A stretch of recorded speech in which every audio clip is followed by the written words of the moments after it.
Janjurani, Solka Abidali, Dilip Sadisai and Vishwanath.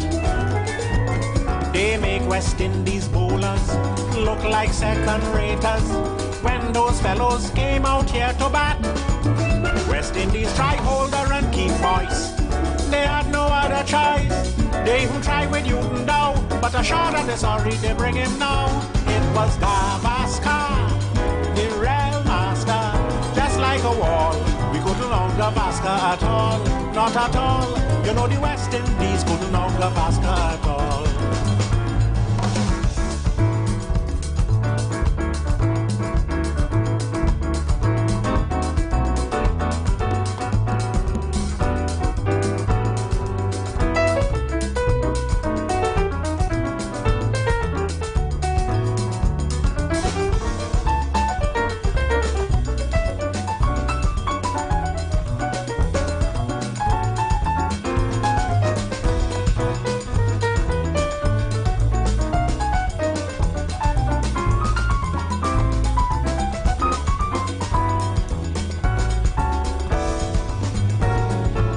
Little Desmond Lewis, also Charlie Davis, they take a little shame from out we face. But Sobers as a captain, he won plenty coaching before we cricket end up in a disgrace. Beatty here that he became a father, he catch out Holford in the cover. But when Sobers here, he too had a son. He make duck and went back in the pavilion. It was Gavaskar, the real master, just like a wall. We couldn't out Gavaskar at all, not at all. You know the West Indies couldn't out Gavaskar at all. You know the West Indies couldn't out Gavaskar at all. You know the West Indies couldn't out Gavaskar at all.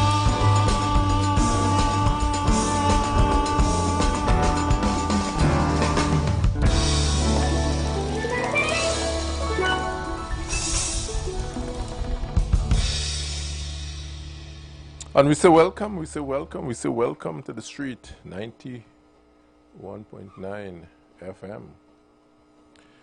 We say welcome, we say we thank God for His mercies, the Creator, the energies, that which you give appreciation for, that energy, that force, that God, that universal spirit, who we all humble ourselves to. We say thank you for another day in which we can converse, we can enjoy the wonders of this creation. We can be kind, we can be loving to each other, we can be supportive, we can be value added to each other's lives in terms of making this journey that we are on one that is pleasurable, memorable. We say thank you. I say good morning, good evening, good night, good afternoon. First of all, to the management and staff of this station that is doing human service to the airwave, positive vibes. The Iowa George family, the Iowa George management team, our director, Chris Beats. We say to our 41 in Parliament, we reach out to you all. Enough, we say Godspeed to the listening public in the pavilion. Say hello. Those in Russia, those in Germany, those in Africa, those in the Caribbean, those in Iran, Iraq, Israel. We say welcome on board as we jump into another afternoon of the Third Empire. I'm here at the mic this afternoon, Selvon Mitchell it is, while other colleagues complete their duties to the state, they will join momentarily.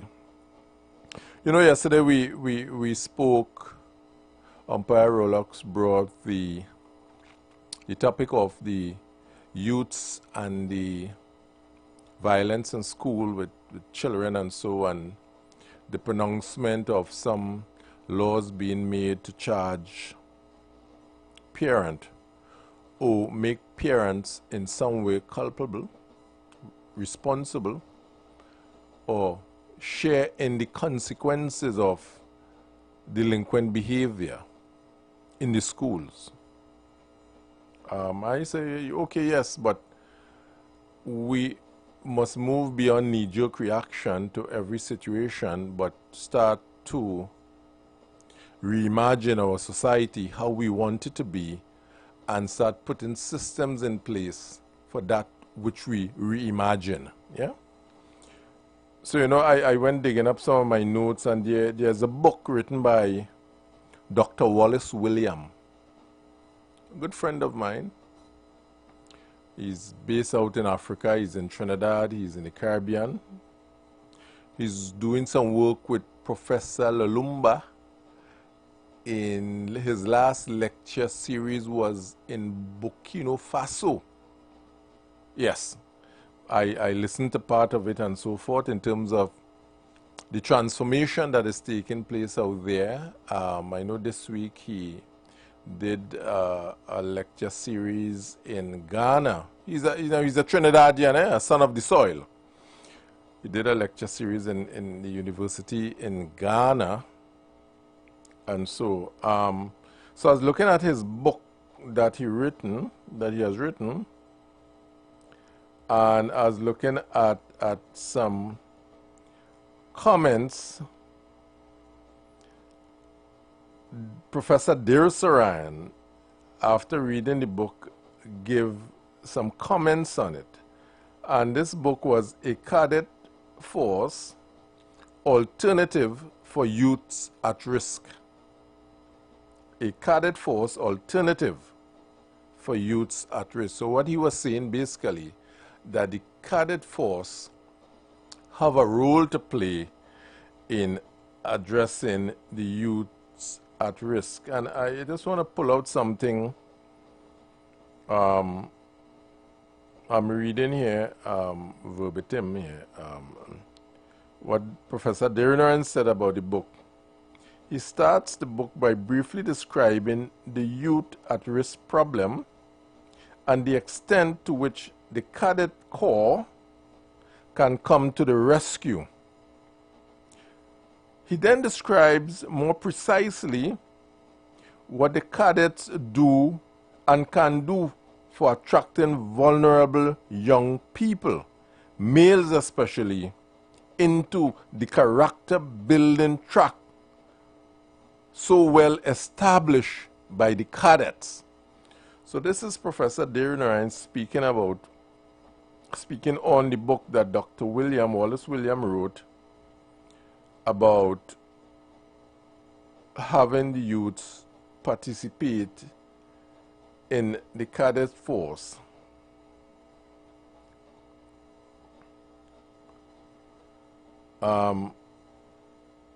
We must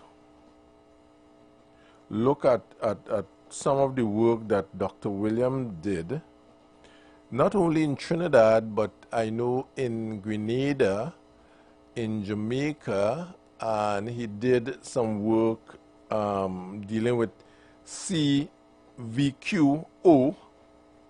education, Caribbean youth at risk. Is something that we should look upon as a long-term transformation. It's a book I feel I should, let me see if this book is available, because Professor Dirsaran goes on to say, Captain Dr. William, in the pages that follows, chapter 4 and 8, provides graphic information to convince us that indeed the cadet force is ready and willing to take up the challenge. He then goes on to cite evidence of such acceptance from the government of St. Lucia, Grenada, St. Vincent, and other CARICOM state. In chapter 5, he writes, Grenada recognized the vacuum left by the absence of the cadet force for over 25 years, has begun to create for its small island economy and made several requests for its relaunch. Captain William took an active part in fulfilling this and other similar requests from other CARICOM states. So what Professor Derriner was saying in Dr. Williams' book that deals with having the cadet force play a major role in the youths of our country lives, that other islands are using the cadet force as a character building element in the youth's life. You know, he goes on to say he has put the training and qualification provided by the cadet force at the forefront in meeting the challenges of youths at risk. In his conclusion, he wrote, the necessity to have a vocational qualification as an alternative for the youth at risk in the Caribbean has been well established throughout the study. He said, we do hope this message in his timely and informative book is taken seriously and acted upon. So Professor Derriner recognized what Dr. William wrote relative to the inclusion of the cadet force, or the participation of the cadet force to help address youth at risk. I saw something recently that they're starting back the Civilian Conservation Corps, and probably Minister of Defense, you know, we could get together sometime, I do hope, through your busy schedule, that we could really discuss this at length with Dr. William on how we could really work on the youth population. And we don't have to wait till they become youth at risk, you know. But as a preventative tool in the arsenal of our governance structure to build character. Yeah? In our young personnel and so forth in this country. And not just juxtapose and say, okay, we charge the parent and we penalize the parent when the source come like you give, as I said yesterday, you give any man rum to drink, and when he's drunk, you vex. And then you give him more and you vex, and you give him more and you vex, and so forth. But we had the cause really, we gave any man rum to drink, that's why he's drunk. So we had to find a way to stop giving him rum to drink. So in this discipline format and the character, I know a number of persons that were in the cadet. I think my daughter was in the cadet. Well-rounded. At the end of her tenure in school, she came out most outstanding student. In the school principal award. She was captain of the cadet in her school, so I know the cadet force plays a significant role in character building, discipline, focus of our young personnel and so forth. And you have, I know we have the MILAT, the MIPAT, the CCC.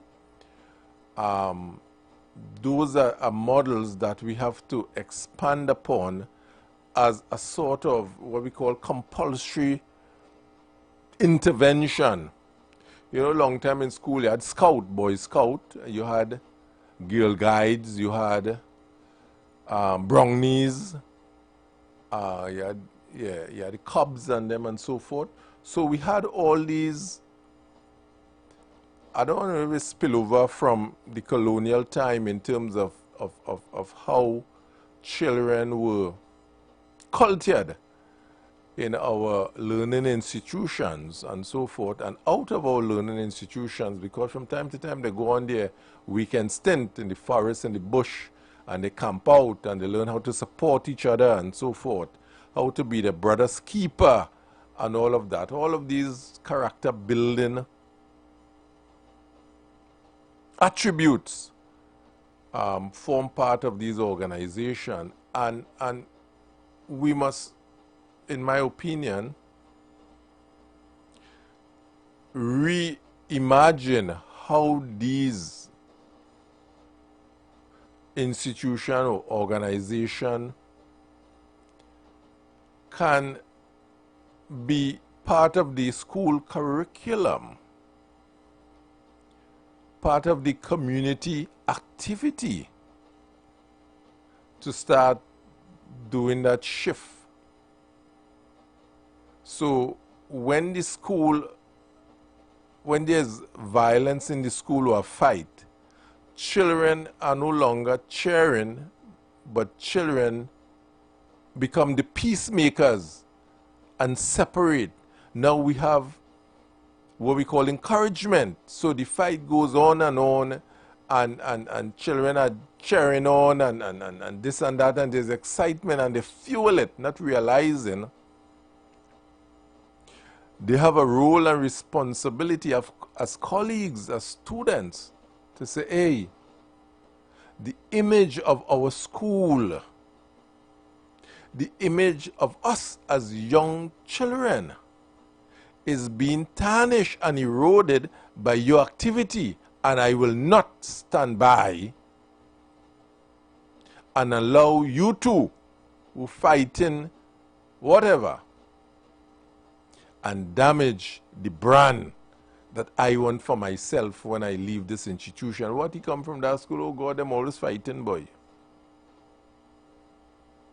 So in terms of, there might be two fall through the crack, you know, but you know the interesting thing, when you have 90 who didn't fall through, they will pull up on the two who fell through the crack, yeah?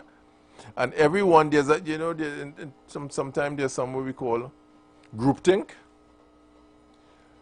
And if everyone, if you know, we say, let's use Singapore. It's easy to take a roll off the tongue. They say no chewing gum. And you know, if you chew gum in Trinidad, you go Singapore, you win chew gum. Why you win chew gum? You know why? Because no one else is doing it. It's a group thing. If everyone stand by the zebra crossing to cross the road, you know, you would do it too. Group think. And you really do it because it is the culture that has been established when it comes to crossing the road, when it comes to chewing gum, when it comes to, you know, tipping in a restaurant, courtesies and so forth. It becomes a culture. Putting laws to a large extent all the time do create cultures, you know. Practice create cultures, and good practice brings about good culture. And if we start that discipline, I know there are one or two schools, but it is spaced out, far in between, as they say. That you know, they have, where they have in their class children eating with, let us say, knife and fork, and they say the culture, where you place the fork, where you place the spoon, which knife is the cheese knife, which knife is the cake knife, which spoon is the soup spoon, and culture. And you feel when you teach children that, I want you to watch their demeanor, and you realize they feel a sense of purpose, a sense of belonging. They feel proud, you know, that I could fit in society, comfortable, and so on. I know I'm talking. I know we have some numbers here to the pavilion. 342-0081-466-5391. You all can jump in at any time as I discuss youth at risk and some things that we as a society, being the exemplars, set some examples for you to follow. We all have a role to play, and there are some small simple thing, you know. Saying morning, good morning, how do you do? See a young person, tell them morning. Let that be us as the adult mantra. Morning, how do you, young man? Assisting someone, let the youth see what us as adults being exemplars. Set examples for others to follow.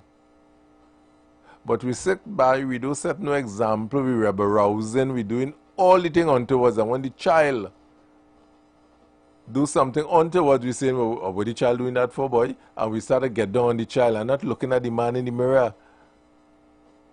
The child behavior is a product of something. The child behavior is a product of something, you know. And we have to ask ourselves, what shapes character? What shapes behavior? And all of this we have to go back to, you know, in solving the problem, you know. You know, a long time in school we had religious instruction in school where one day of the week every religious group take a portion of the children that belong to that faith, and they'll have, you know, a 2-hour session with them and so forth. So there's a level of spirituality in the school, and you feel, yes, I don't think that happen again, where the different religious sect come and speak with children and have discourse and have conversation with children and so forth. Sometimes you have to reset, sometimes to fix something, you just have to start back at ground zero and go back to where it worked before and start back from there. Some of you think you're advancing, you know, oh, we're advancing with AI, but we had hurting more. With all the advance, we think we're advancing. So really and truly, sometimes we had to reset.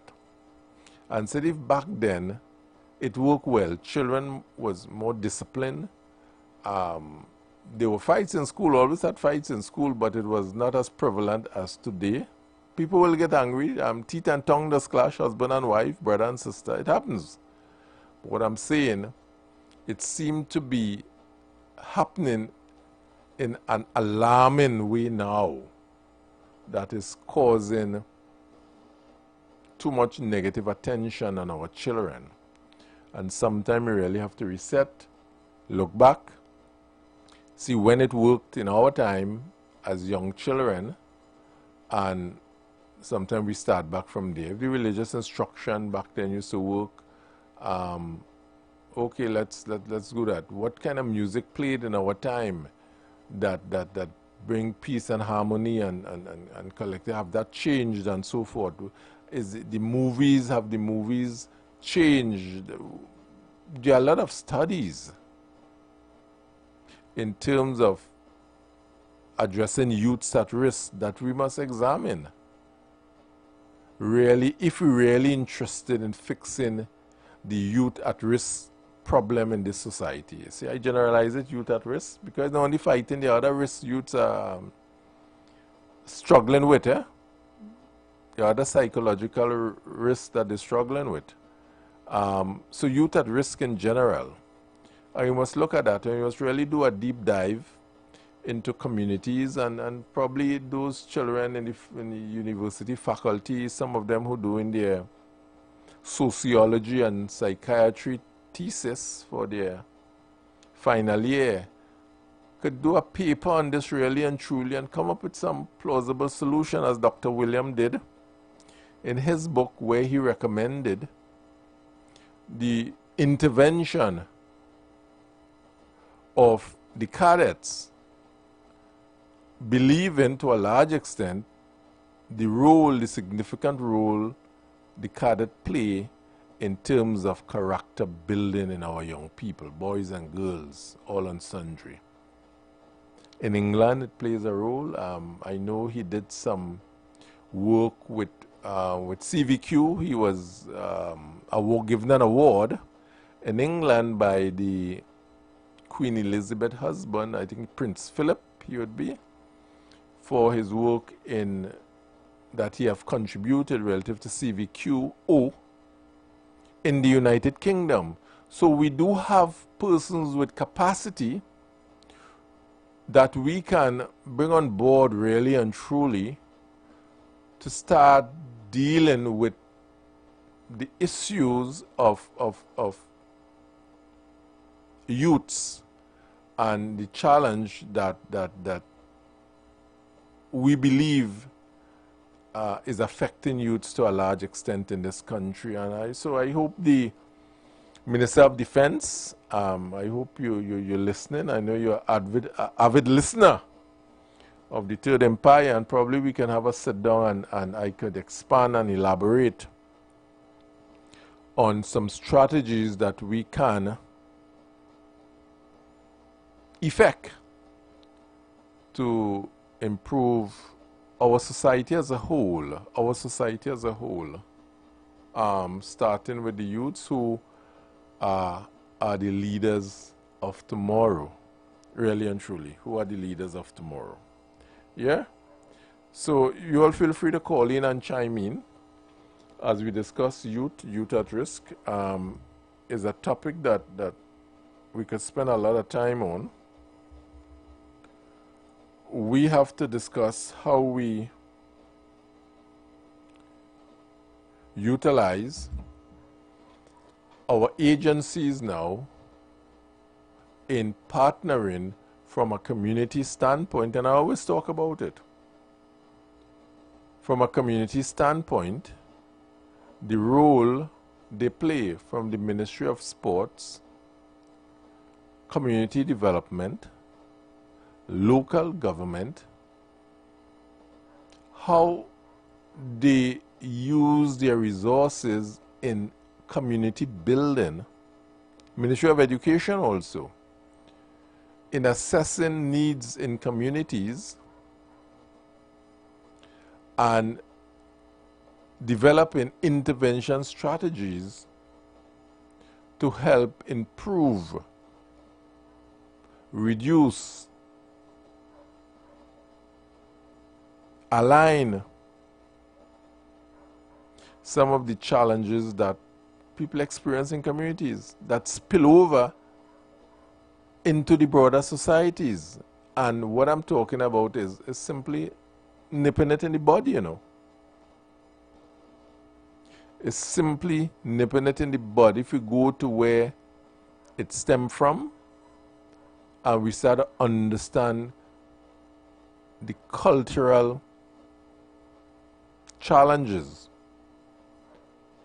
the resource challenges. I look at something and I know my friend Derek Richardson from the EP. I know he's listening there. He's rock back listening. Derek, afternoon to you, brother. I listened to you yesterday. I see you didn't invite me to your sports day and so forth, but I suppose it's free, so you had to invite me. And Derek would understand to a large extent persons in the security industry. They say there's about 45,000 persons in this industry. About 90% or 95% work for minimum wage. And if you know minimum wage is $20.50 an hour. And when we look at what that can provide, and a lot of these workers in the private security industry are single parent.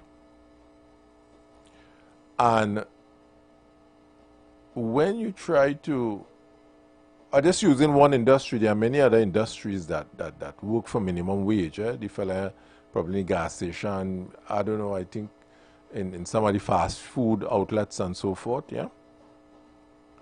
What this standard of living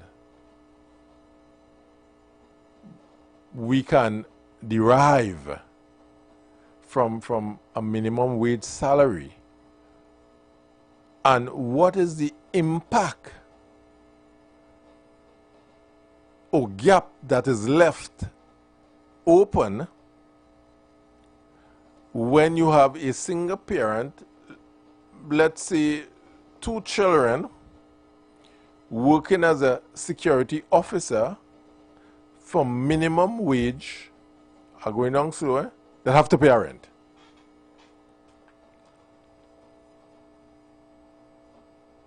Circumstances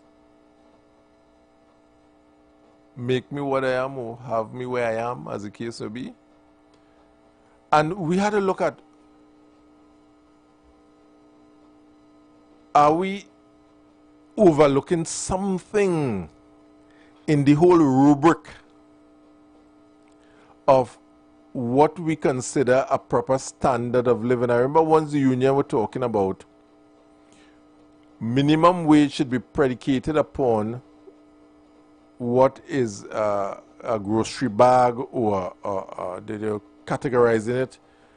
Groceries, what are the standard groceries a family would buy for a month, as the case would be, and what is the cost of this groceries to feed the children in your home, as the case would be. And the fact that that parent may have to do more than one job. When you finish the security, you might go and moonlight by the casino for 2 hours, and you have your grandmother seen by the child, as the case may be, because you're in a hustle. You're in a hustle and so forth. What impact that minimum wage earner, how does that, you understand, I'm mixing it up here, people, because we have to see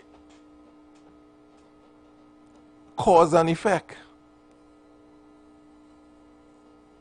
Does a parent have enough time to really sit down and go do homework with the child and go through the school bag of the child and go to the, as we were saying yesterday, go to the PTA meeting? It's minimum wage. You go 4,000, 5,000. I think rent now is about 2,000 or 2,500 a month to rent some, 2-bedroom apartment, as the case may be. So you have your salary gone already. So you talk traveling to go to work. You talk the passage to go to work, and so on. You talk the light bill you have to pay. You might want a little phone. You have to pay, that the little card, you put a little budget for phone. You have a little medical here. You have to buy a doctor to do some kind of thing. You have to buy school books. You have to buy school clothes and so forth.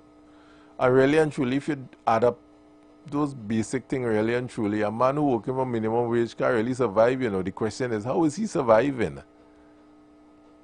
And if the parent struggling to survive on his own, trying to figure out, you really feel the parents could do that level of mentoring and leadership and guidance and molding that a child requires to the fullest extent? They'll try. I ain't saying they don't try. I know they will try their best, but to the fullest extent, some people may criticize and say, yeah, but you see the man in stink and dirty, whining down, and yeah, okay, yeah. That is 2% of the problem that we're talking about. Let's talk about the major cadre. Those see all minimum workers down in stink and dirty and so forth. So society have to examine what we consider living wage. I think that is the word I was looking for. What we consider a living wage, because all these things predicated upon youth at risk, Youth at risk come from somewhere, and something, Yesterday we talked about the community leader, inverted commas here, are the ones who dictate or determine how the child live when the child go to school, because the community leader is the one that giving money for the books, money for the uniform, because the parents can really afford. The society is really bringing up the child because circumstances have me where I am, as the parents would say, and they need help, and tumbo, the community leader say, all right, I'll help you.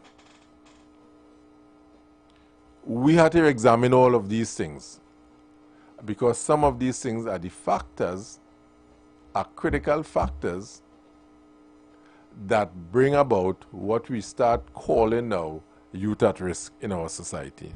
Now, there are youths at risk that is from prominent homes too. I'm not saying no.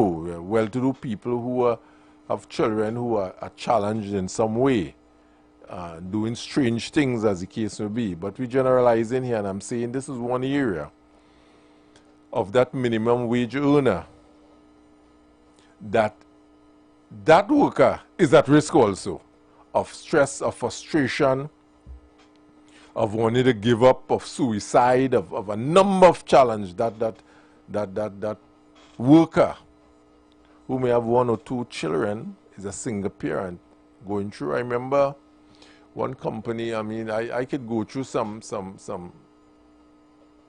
I call it stories, but it's truth, of workers who I engaged with in conversation relative to how they live and so forth, and what goes on in their lives. Even while I was in local government, you visit communities and you look at how persons live and how they interact and why they interact the way they interact with each other, as the case may be. And a lot of times their help is needed. A lot of help is needed. Caller, welcome. Yeah, good afternoon. Single umpire there. So I will cut the match referee. Hey. I was here talking, and I just told them, I see nobody in calling, so I told them I'll give a call. But it goes back to persistent poverty. Where we have the cycle and the culture of poverty and all those different aspects of poverty in terms of, you're trying to say that what you're trying to get at is there used to be a household budgetary survey, which used to be done here by Dr. Ralph Henry. You understand? Right? And he came up with a basket of food that but minimum that will suffice. Yes. You know what I'm talking about. Good. Yeah, but we do not, academics now do not do this kind of thing. I think he was somewhere in South Africa. I don't know if he came back here recently, because he some item with him on the news the other day. But this is the kind of thing what not being done. And we have these kind of issues to deal with. And the in terms of the children and the like the Boy Scouts, and there used to be first Red Cross. Yes. I was a junior. There used to be a junior Red Cross, and all. I was a member of the junior Red Cross when I was in elementary school. I think I joined a school group, but then it collapsed, so I didn't survive too long in that. So all these things we need to bring back, right? Well, some of the churches have the different brigades and things like the Adventist Church, but in terms of government schools and things, you don't hear much about these things again. There used to be the Sea Scouts for children who live along the coast. Yep. Yeah. Right. Yeah. So all these things need to be looked at, because we really stray in this country. Yeah, we really stray. Yeah, because I can't say we can't just do the knee-jerk thing and say, well, let me just charge the parents when the cause is not being addressed. It just will change form again. But if you address the cause, then the problem, we don't have to look for the problem no more. Yes. You talk about religious leaders visiting school, and that is true. And even police, in the police stations, a senior officer like a corporal, I mean a senior, we used to call him an SBO, like a corporal from that rank, they came and will give once a month lectures and things to school children, so to keep them in line from an early age. Because in those days, children socialize, parents socialize their children, or orient their children to have a fear for police. Yes. So once you see a police van, you start to stand up straight, You don't see the policeman yet, that's the van. Yeah. So it was interesting. Yeah. I just want to give me a call because I want me to talk on some other topics too. Because we went, Mr. Matheson and people like myself and Mr. West and even Mr. Rolox, we went through this whole structured children delinquency and parents delinquency and the whole social aspects of that already. The impact of maxi taxis on the school children when that came, the junior set impact, and we went through all these things already. So, but it's nice to do a refresher on it. But I want to talk about the common market. At some time, we have failing political parties. Well, not failing, but collapsing political parties. The traditional parties like the PNP in Jamaica. There's a three-way fight now for the leadership of that party. We have the DLP in Barbados fail. We have Ralph Gonzalez party fail.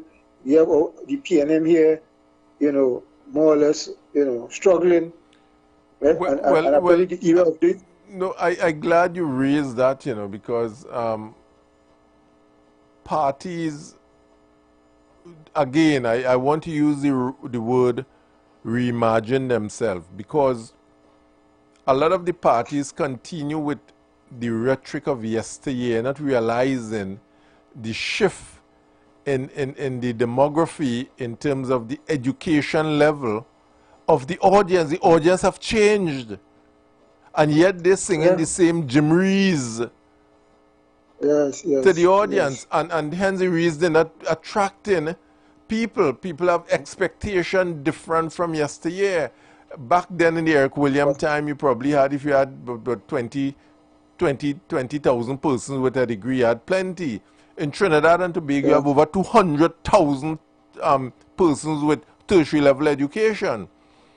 And so the conversation of the Eric Williams time is not palatable to society today. There are some people still have some level of groupthink, but it more benched upon ethnicity.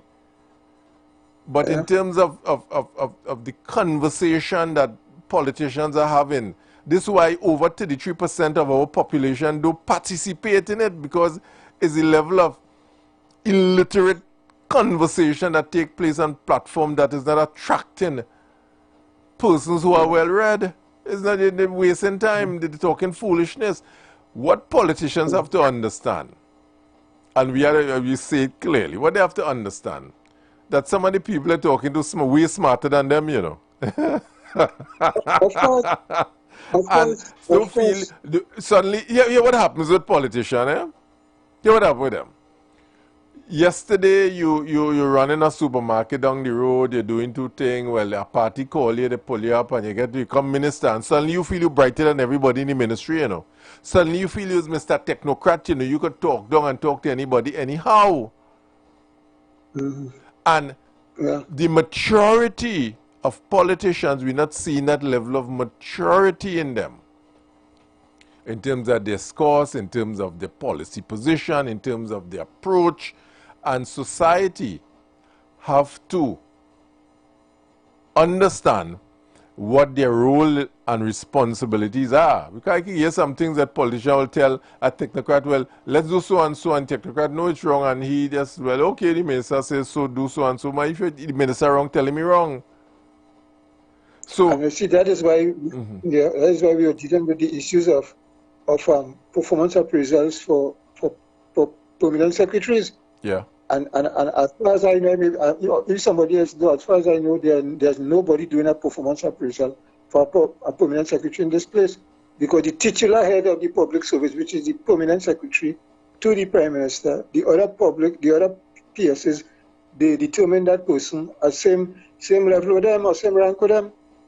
So there's a thing we have to look at, because know how a person could be doing a job. So the Public Service Commission, what was their role? No. They were formed to promote, recruit, to recruit, select, transfer, promote, discipline. Discipline, exactly so. Exactly so. That's what I say. There's a role. So when a permanent secretary, but still they do not have oversight over doing, like how, for example, a clerk 2 may perform a performance appraisal on a clerk 1.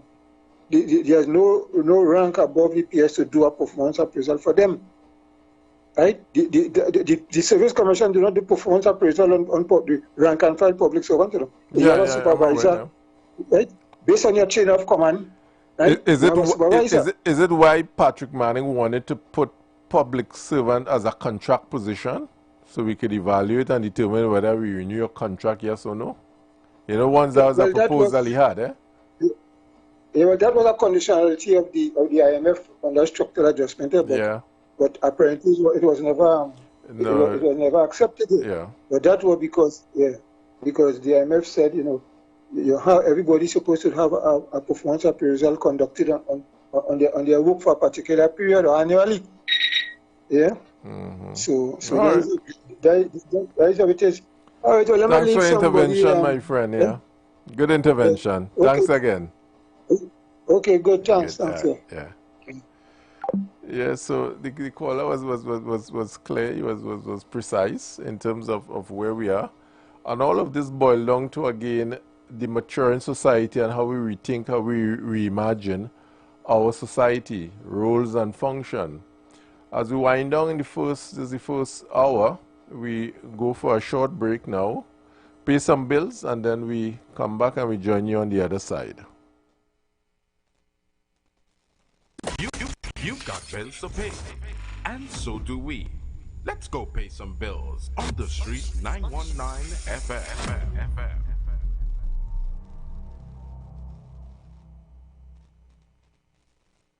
Get ready, this is big. Our first annual Epic Fundraiser Cruise. Sail in the sunset aboard the stunning Embassy yacht at King's Wharf, San Fernando. Easter Sunday, 5th April 2026. Boarding 2:30 p.m. sharp. Sunset vibes, sweet music, pure liming on the water. Tickets only $250. All funds for a great cause. Together we change lives. Quick rule, no glass bottle, no big coolers. Casual dress, come as it comfy. Payments can be made by Monday, 30th of March 2026. Tickets still available. Call or WhatsApp 683-8569 or 716-4206 right now. Limited spots, don't sleep. Sail in the sunset, Easter Sunday, Embassy Yacht. Let's go.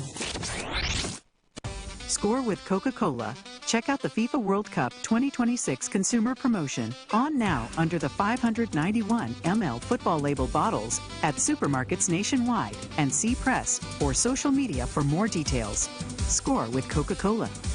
Southern Games 2026, coming to Skinner Park, San Fernando, Saturday, 21st March. Athletics heats start 9:30 a.m. Sunday, 22nd March. Athletics finals plus cycling from 1:30 p.m. Expect fast sprints, powerful finishes, exciting bike races, and attractive door prizes. Perfect family fun. Cheer on our rising local stars. Tickets, adults, $60. Kids under 14, $20. Under 5, free. Buy now at Atherley's by the Park, Awardee Hardware in Marabella from March 6th onward, or at the gate on the day. More info? Call 368-5649 or 77-83274. Southern Games 2026. With God, all things are possible.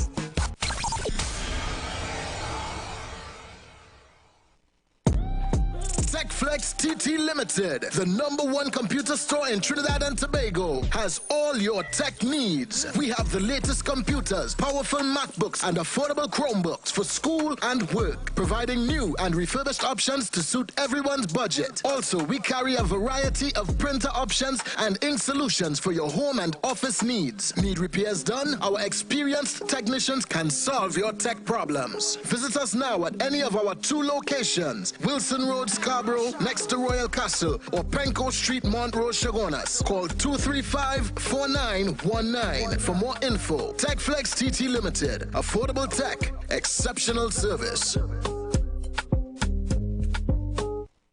Jump into savings at Furniture Plus. Enjoy up to 40% off in-store and online. Find amazing deals on furniture, appliances, mattresses, and more. Plus extra discounts on credit plans and free gifts with select purchases. Save more at Furniture Plus today. Man, I went by the ATM to get some cash and the machine saying insufficient funds. I sure I have money in my account. Boy, that happened to me already. Here what to do. Make a report to your bank. But if you're still not satisfied with how they're dealing with it, contact the Office of the Financial Services Ombudsman. Let me text you now. If you want to resolve a complaint with your bank, non-bank financial institution, or insurance company, contact the Office of the Financial Services Ombudsman at 800-4FSO or visit www.ofso.org.tr. We can help, and our services are free. Blessings in the wonderful name of our Lord and Savior Jesus Christ. You are invited to listen to the Final Hour broadcast heard every Monday from 11 p.m. to 5 a.m. in the morning on the Street 919 FM. Hear my mom, Pastor Helen Garcia, and myself, Pastor Valentine Garcia Jr., preach the Word of God to the elderly, youth, and children. We can be contacted at 629-0113 or 623-8444. The church is located at 26 Prince Street in Port of Spain. We look forward to you joining us. God bless you. As my life I lay it on the altar, as my life. Not everything has to change. At KFC, we don't change the flavor, we add more. Now, get our delicious Lent value meals so you can keep on crunching. Get a fish sandwich for $45 or fish fillet with one regular side, also $45. We give you more of the taste you love for Lent. So keep on crunching with KFC. Finger licking good. Is a whole lot of flavor wrapped up in a twist. Some of them try to rap, but they don't rap like this. With crispy KFC tenders and lettuce and carrots and shredded tortilla embedded, perfect wherever you headed. Dripping with that creamy mayo and that mambo sauce. Let me tell them one more time to get my point across. It's a craveable, crunchable, movable, functional, flavorful meal that your taste buds must endorse. KFC, crunch twist, crunch twist. None of them, they don't make it like this. Introducing KFC's Crunch Twist, a flavorful wrap with a delicious difference for just $29.95. KFC, it's finger licking good. Go to FIFA World Cup 2026 with Coca-Cola. Just buy any Coca-Cola 591 ml with football labels. Uncap and submit your code via WhatsApp to 3282878 for your chance to score with Coca-Cola. Share the live. Share the live. The Street 919 FM on Facebook and Instagram. Share the live. Iowa George on Instagram. Share the live. Iowa TV and Street TV on YouTube. Share the live. The Street 919 FM. We're sliding back in. We're on the other side of 5 o'clock. Welcome back. Callers, we're moving with the numbers 342-0081, 466-5391. The numbers to call to share your view. Call and now mention the politics in the Caribbean and what is changing place. Of course, there'll be a total change in the politics in the Caribbean. More so now as the U.S. playing a major part in what we call it, socio-economic activity in the Caribbean. We talk on you know, in Trinidad we talk illegal drugs as the, let's see. Caller, welcome. Hi, good afternoon. We're getting it right, man. Solid. Welcome, caller. Good afternoon, sir. Afternoon, is Mr. Matheson there? No, he's not there as yet. Okay, he's not here. Well, good afternoon to you, sir. Welcome. Mr. Matheson, good afternoon, wherever you are. What you said, geo-economic politics in the Caribbean? Well, something is happening and we have to give it a name. No, it's not geo-economic politics. If it was geo-economic politics, I would have heard that Chevy coming down in Barbados, Chrysler going in Jamaica, Whirlpool going in. Right? I'm not hearing that. So it can't benefit me no way. What I'm hearing, or what started this is that I have an issue with narco-terrorism. Drugs are leaving the CARICOM and end up in my country. So I want to stop that. Lo and behold, it's not about drugs. I want to have a regime change in Venezuela. I want to get rid of this man, Maduro. And I got Maduro. And my problem solved. I take the largest battleship in the world and I carry to Iran and I have a war going on in Iran. But I want to control this part of the Western Hemisphere, which is what? What was the name of the summit they had? Shield of the Americas. Shield of the Americas, yeah. Right. But the Americas you are talking about, I had two people from the CARICOM here, English-speaking CARICOM, two. One who has a large deposit of oil, and one who hoping to get some natural gas from Venezuela. Because our Prime Minister, or nobody in the Minister of Energy could tell me, we went down to Venezuela, and we had a talk with the Venezuelan Minister of Energy, and then we had a conversation with Shell or BP, and this is how the procedure is going to go, and this is what Trinidad is going to benefit. All I'm hearing is Munilal saying Shell is having conversation with the Venezuelan government, and we are going to get something from it. So, and my Prime Minister went a few days ago in some roti shop in Canada to tell us that, hey, I joined up with the Americas with the intention to save the Caribbean.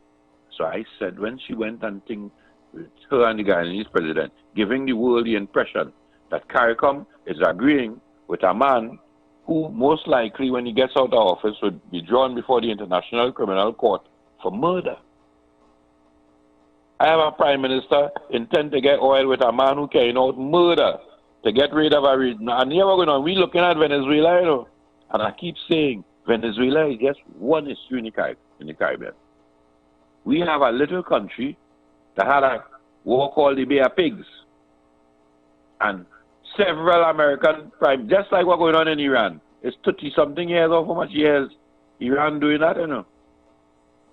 They expected this morning that the whole Iran population would have been making noise and the man's son would not have been appointed. Reverse. So we decided we were going to strangle Cuba. If Venezuela can't get them no oil, Cuba is going to suffer. And hopefully the people are going to rise up, because right now the plane can't move in Cuba. You can't turn on your lights. So we are allowing a man to choke down a population of how many million of people to satisfy, to put his name down in the books, that he was able to move communism in how do you put it? In, what was the name of the summit? Shield of America. Shield of Americas. So he was able to change communism in the Shield of Americas in his term, while people suffer. That is what I must agree to. That is what the CARICOM is facing right now. Because if any one of those other small islands, I feel like Jamaica, jump in the prey with my prime minister. Because any other small, and you know something, what is strange? These same people here was boasting how brave Mia Motley is. Why can't we get a prime minister like that? You know now Mia Motley is hosting in Trinidad and Tobago now. Come on. I gave up. I paid the Americans to leave here, give me back Chagaramas, and give me back one of the largest airfield in the English-speaking Caribbean. Dr. Williams paid to get rid of them. I am now having them here. I didn't vote for that. When you tell me you had the crime plan, I didn't know what Trump was the crime plan. Because you keep telling me that the other day, Trump happened to slow down murders in Trinidad and Tobago, and then all of a sudden the police commissioner, I said, so then what's the purpose? We don't know, we don't need the police service. We don't, if Trump and American soldiers are going to solve crime in Trinidad and Tobago, then we have a big issue. The same thing when Gary Griffith to jump out and say, call 800 Gary. I said to them, when Gary leave, what is going to happen? Who will you go call then?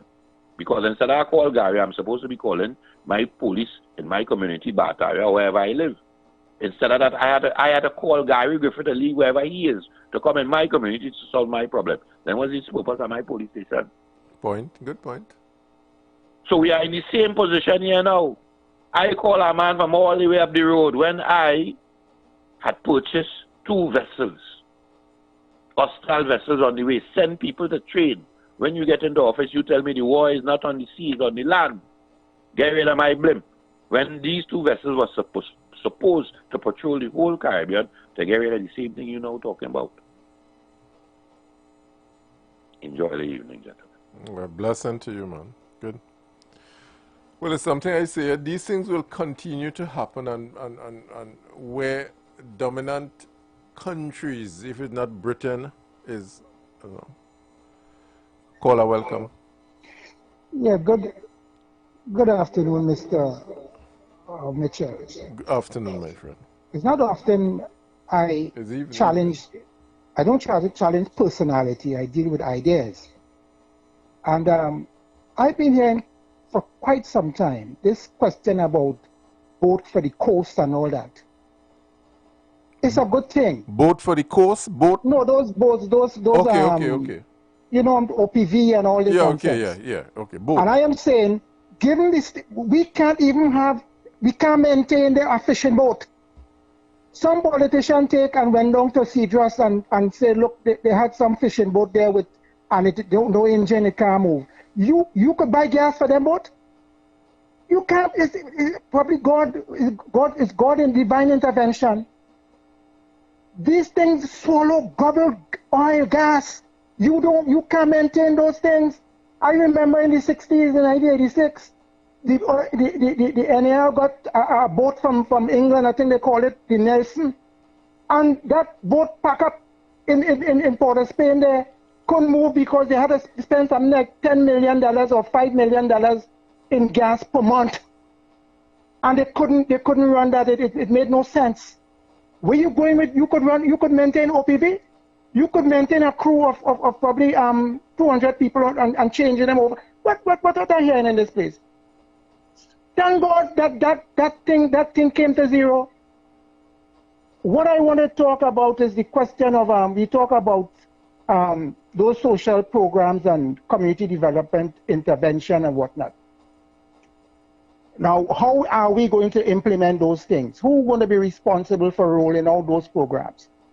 I'm not hearing anything about policy. You have to operate with respect to policy, develop policy. You taught me that on this program here. You have policy, and then you have policy implementation. You have policy evaluation. So I'm saying yes. You spoke about those cadets and whatnot.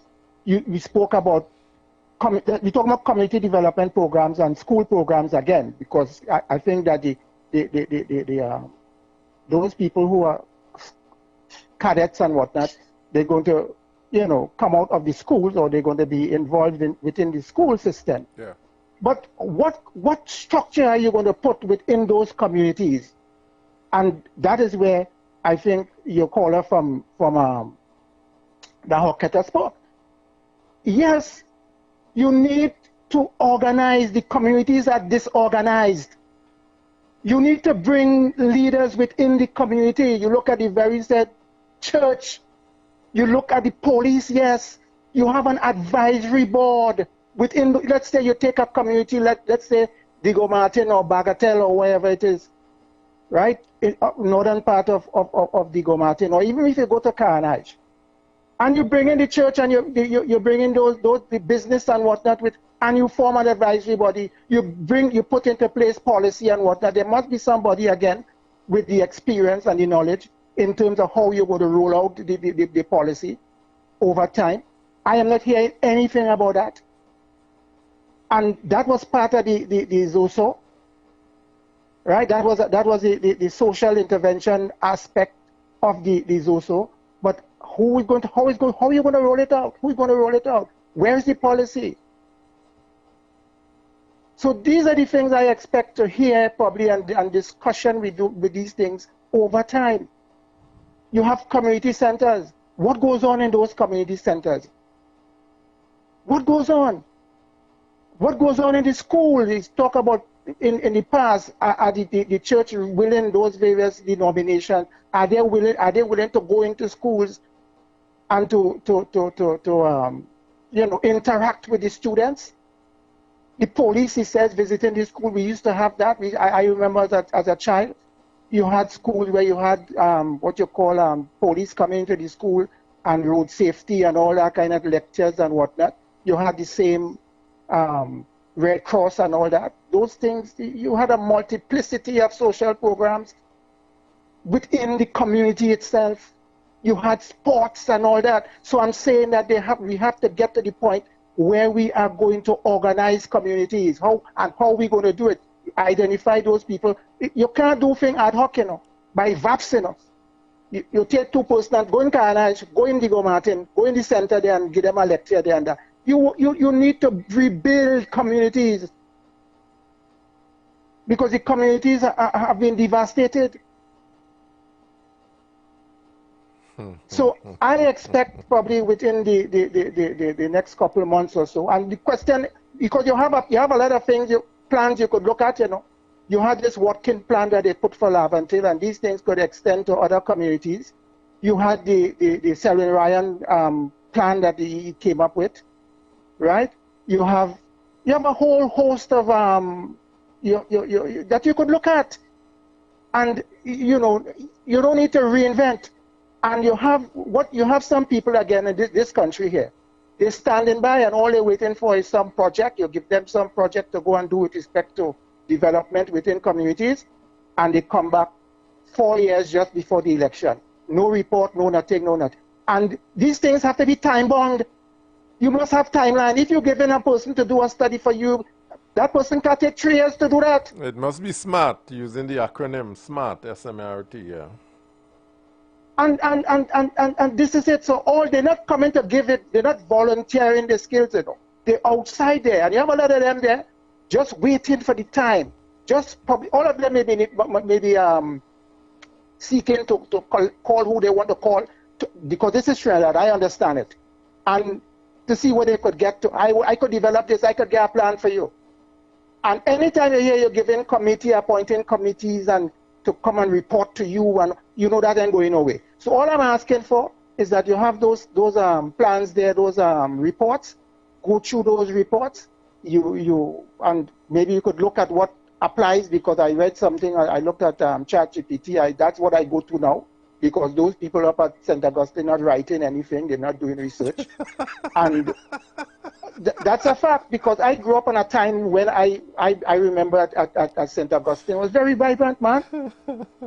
Economics, people, I was there at one time and they were talking, when you talk about the IMF and all that kind of thing, people could tell you about the IMF and you learn that.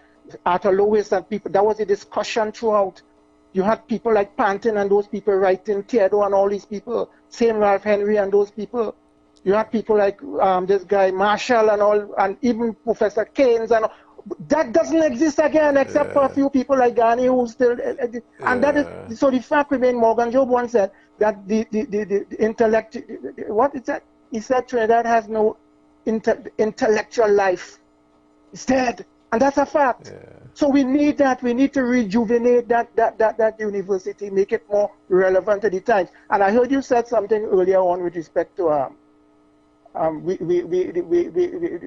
new order, the new world order. The order is changing. There's a new world order, and some people are caught up in a time warp. And I heard, I was listening to Sky News, whatever it is, and I heard this lady, Ursula van der Leyen. I heard she spoke about, I think she's the president of the European Council or Commission. I also hear this lady, Kemi Badenoch, she made the same comment. Some people just want to be in the past, just want to lie down in the past, and not understanding that time changes and people need to equip themselves with the relevant tools and whatnot to move forward to move this country forward. So true. I don't want to take too much of your time, yep. Mr. So true, Thank so you. true. Thanks for your contribution. Prezi, I see you trying to call in there, Prezi. Yeah. You call back in. You see, we have as a people... I see you answer the call there, Prezi. Yeah, well, you call by, I'm glad you oh, boy. Yes, I tell you, come in. Come in, I don't have a reflection, maybe. I sometimes I be listening the whole and I just want to find out if the whole is hearing me. Nah, see you there. I'm glad you answer me, brother. I'm glad you answer me. Come in one time, man. Come in. Yeah, I'm glad you, because I tuning in into some international thing and the degree that my mind working these days. I have to say these days. Because what I didn't know before, what I wasn't aware of before, and what I are picking up now under the world order, under the geopolitics partner. You understand where I'm going there? I understand. You know something, Prez, you know, I was going to respond to one or two of the callers before, and I spoke about it yesterday, I believe, that our CARICOM leaders, I think day before, is that now they have been dropping the ball, you know. Bad. They have been dropping the ball. This is why anybody could just walk in and do anything and say, and Sheila and anything. They have dropped the ball in terms of they have 50 at CARICOM. I don't know what they talk in these meetings. I really don't know, because I've not seen the CARICOM region advancing by way of security, by way of economic, in terms of trade, relation, in terms of trading on one currency platform, in terms of their fintech networking, in terms of their strategy for diversifying each economy to support, in terms of their food, in terms of their food basket. Jesus What? Nothing, because they only every year they meet as 50th meeting. I feel let's go and eat doubles or some kind of thing up there and lime and eat shark. I want to believe that they can't help it. I want to believe so some knowledge that are picking up. I want to believe they can't help it because the global ideology that's happening right now. Now I was pulling up on some internet programs that's happening, and I put in 2 and 3 things together that the world running. I want to put a direct to where you will understand. The world running either between gold and oil. I'm going deep. Why I'm going deep? Because I have to understand why we taking directions. And the direction I'm seeing is that the world running between oil and gold. Now the gold is in the east, but the oil is in the west. Now the oil all over. But the western, and I was picking up with topics or something that the currency that really ruling the world and want to keep ruling the world, while the currency of the gold is looking to see if it could fight the currency of the paper, where some currency of the paper could print that at maximum on the gold. And since they could do that, they continually being ruling and want to see if they could push out the BRICS currency of the gold. Now we will go quite deep with your day. I've had plenty things we could talk that I can't talk, and we can't talk this evening. But you realize the heights of power as I realize the geopolitics going. Because the currency for us to live basically is a matter of economic war that is fighting right now. And out of that economic war, it is between gold and the paper dollar. That paper dollar is being controlled by oil. And America have a lot in why they're so big in the world. Because and psychologically, Russia and China, they started to bring a great unity to hold on the world, aside from the economic consciousness of the dollar and the oil. Because oil is more or less is the moving target of understanding and everything. Hey, I could hold there plenty and I will not for this because I know you're international and I can't want to say more. I don't want to say more. I don't want to open up too much, but you will make it out of what I'm saying and all you will help all your conversation with talking. Me, no politician. But I really think that making out thing and all your human being away. Wake up, you know. Wake up, you know. Trump is the problem, you know, not America. Trump is a big problem. He could be good.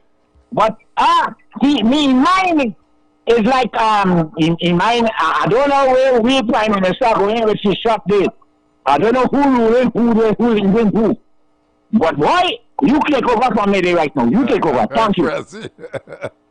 You know, sometime in life, you know, our parents and grandparents always had some saying, as the case may be, you know.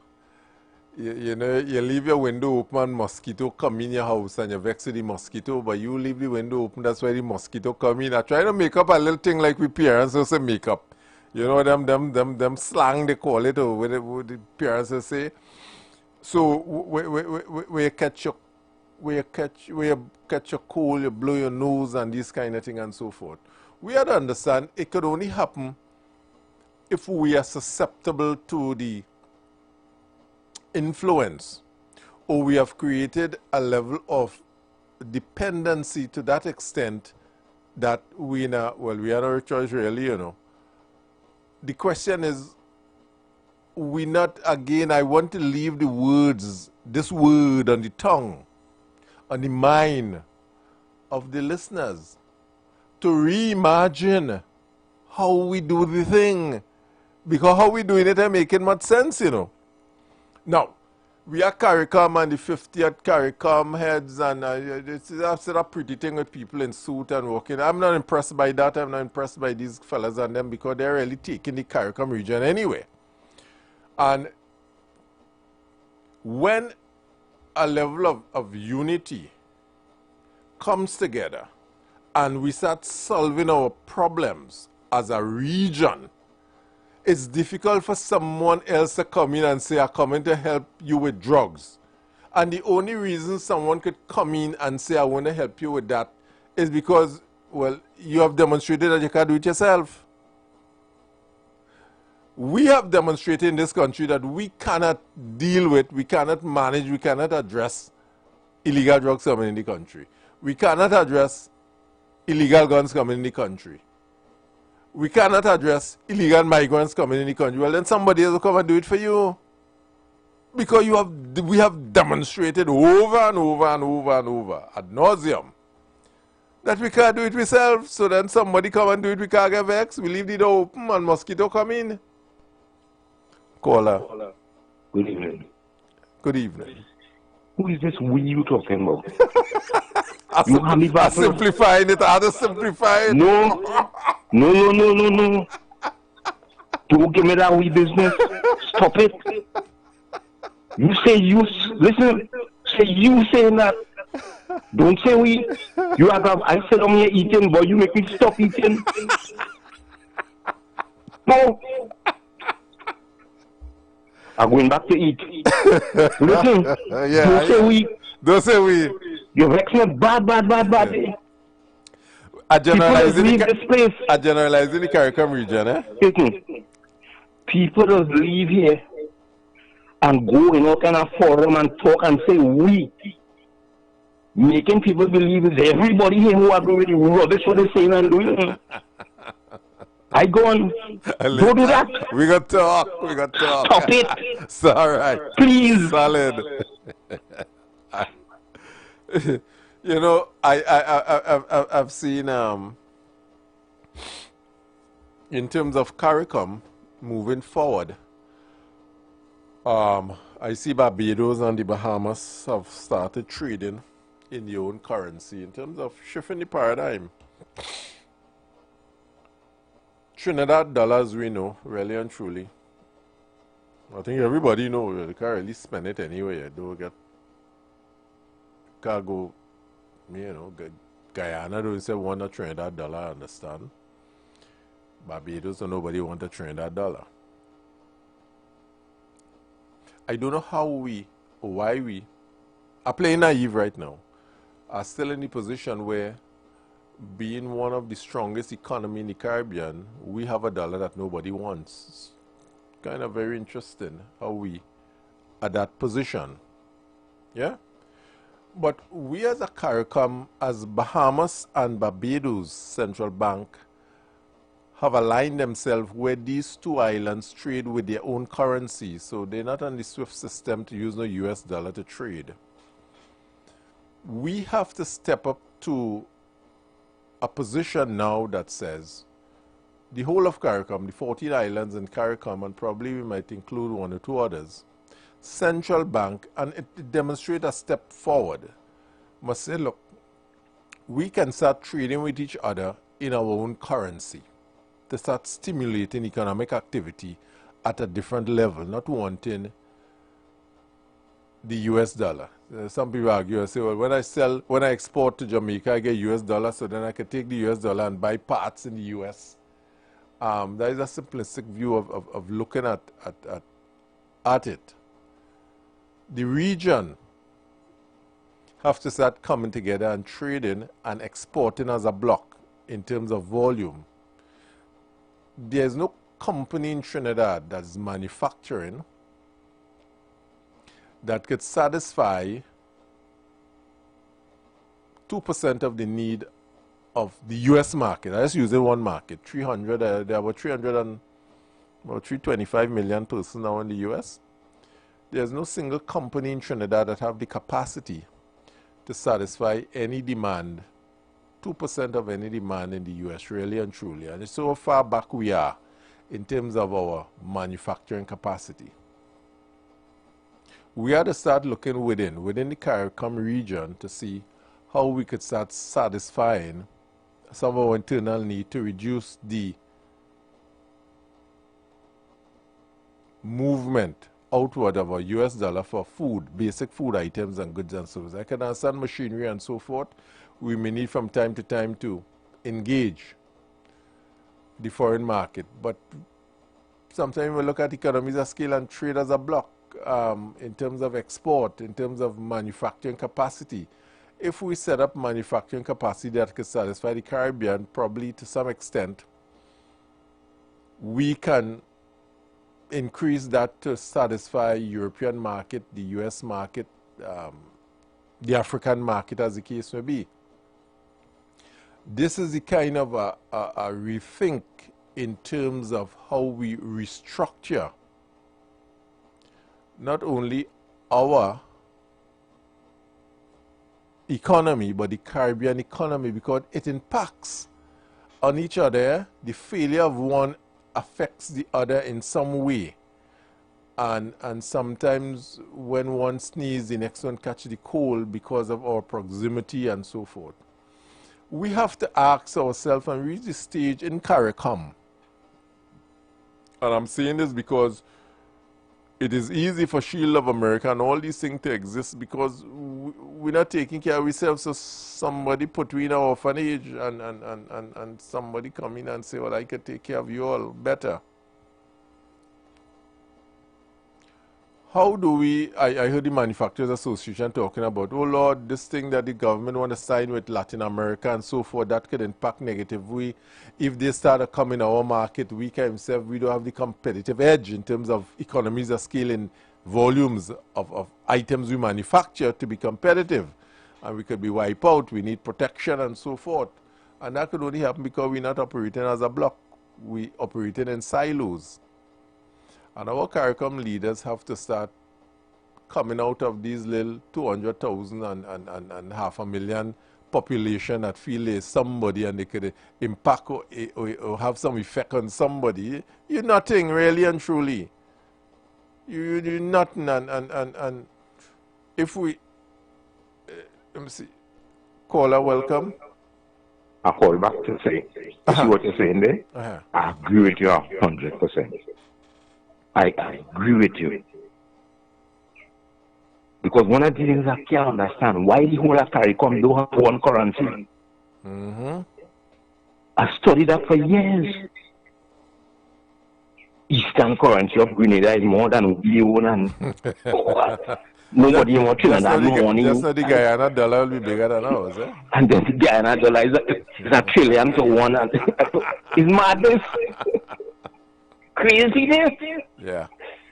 What you're saying is so? I am in agreement with you. 100%.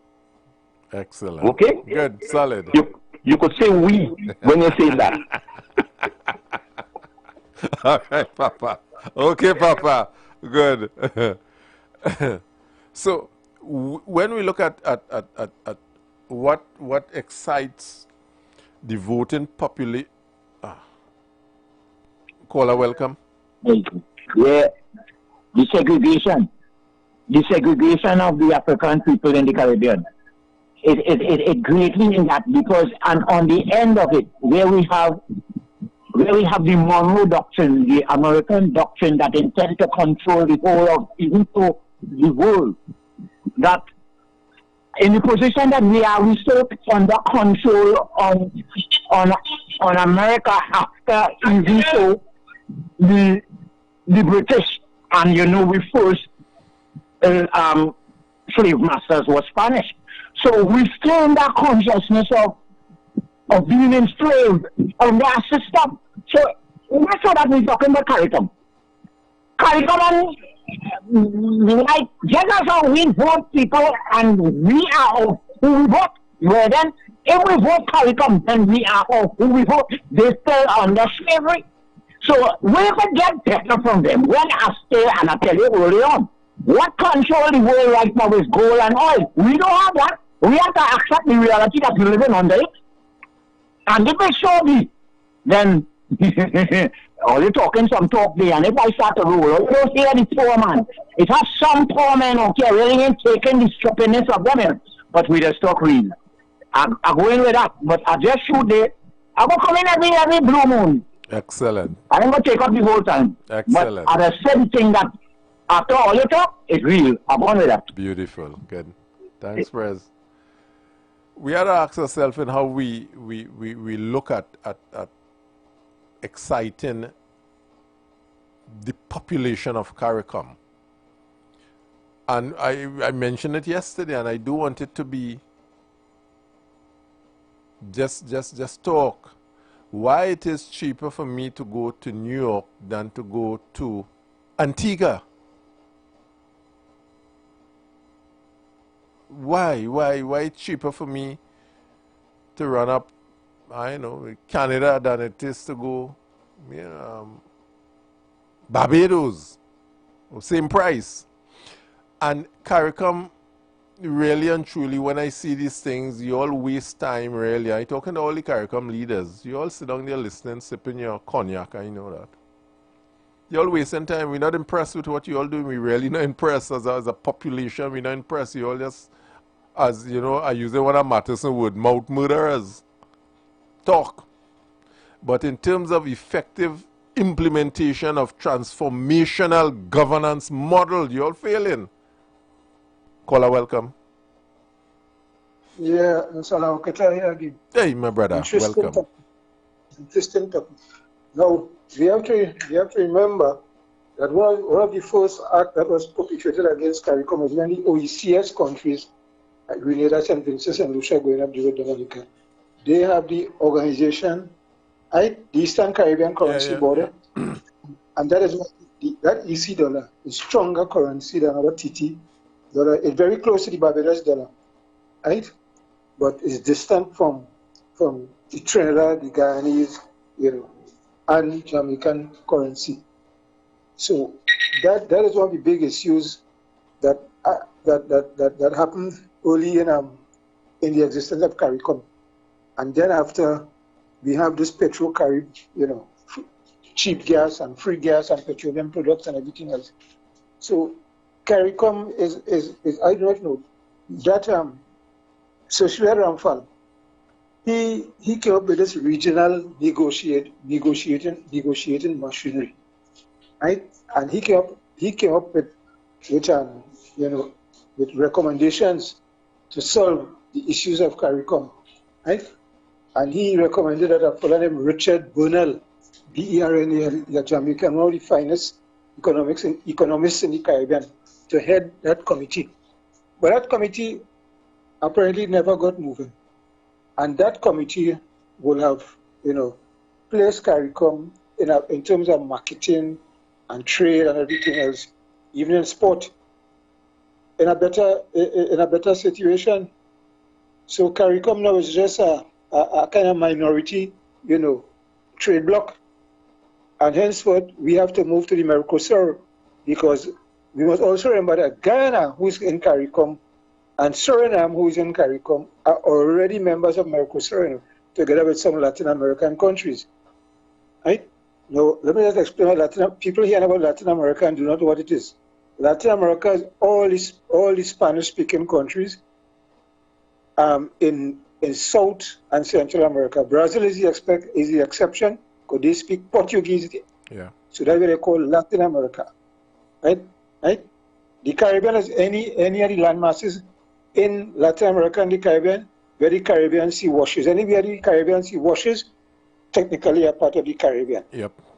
Right? So I just showing there's just some definitions. Right?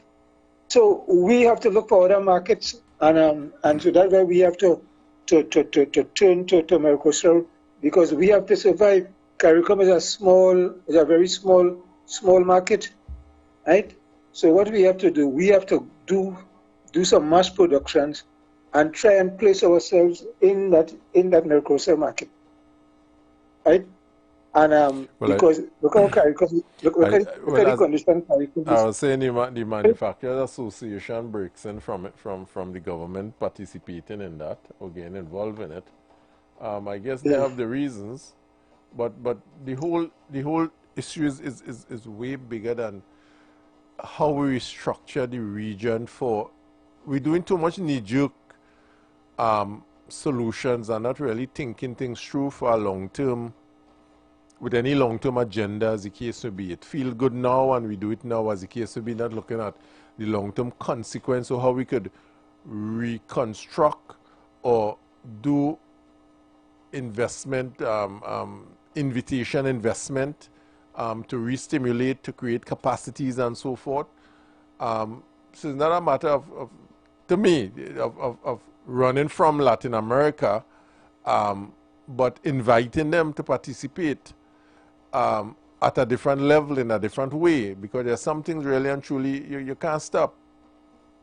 We have an open economy. I mean, anybody could import nearly everything legal, really and truly. And this way we have to, as a country, but more so as a region, I want to look at it as a region, how do we position ourselves to be more relevant to our population, the leaders? How do we position to our citizens? How do we reposition it in this global shifting economies and markets that are taking place? I give the example of Barbados and Bahamas, or say we are using the SWIFT system. What is CARICOM thinking on standardizing currency, as someone said, or trading in your own currency? Africa is doing it already. I mentioned the day before 29 African countries of the 54 are trading with each other in their own currencies. Fintech is taking it to another level, and I'm not seeing any significant shift or movement, progressive movement in CARICOM at all. Again, I'm telling you, that's so true that Ramphal, he laid the template for all what you're discussing there to make CARICOM a more relevant trade bloc, right? And not to be a cutthroat organization. Yep. Right? Everybody cutting one another throat. Right? He laid that template, and he came up with this regional negotiating machinery. Right? So we'll have one CARICOM. And but the leaders, you know, they vex with our leadership here. But our leadership, as our Honorable Prime Minister said, she had 1.4 million people to based on her for survival. And who Prime Minister wouldn't go that way? IWER Prime Minister want the population to suffer. No.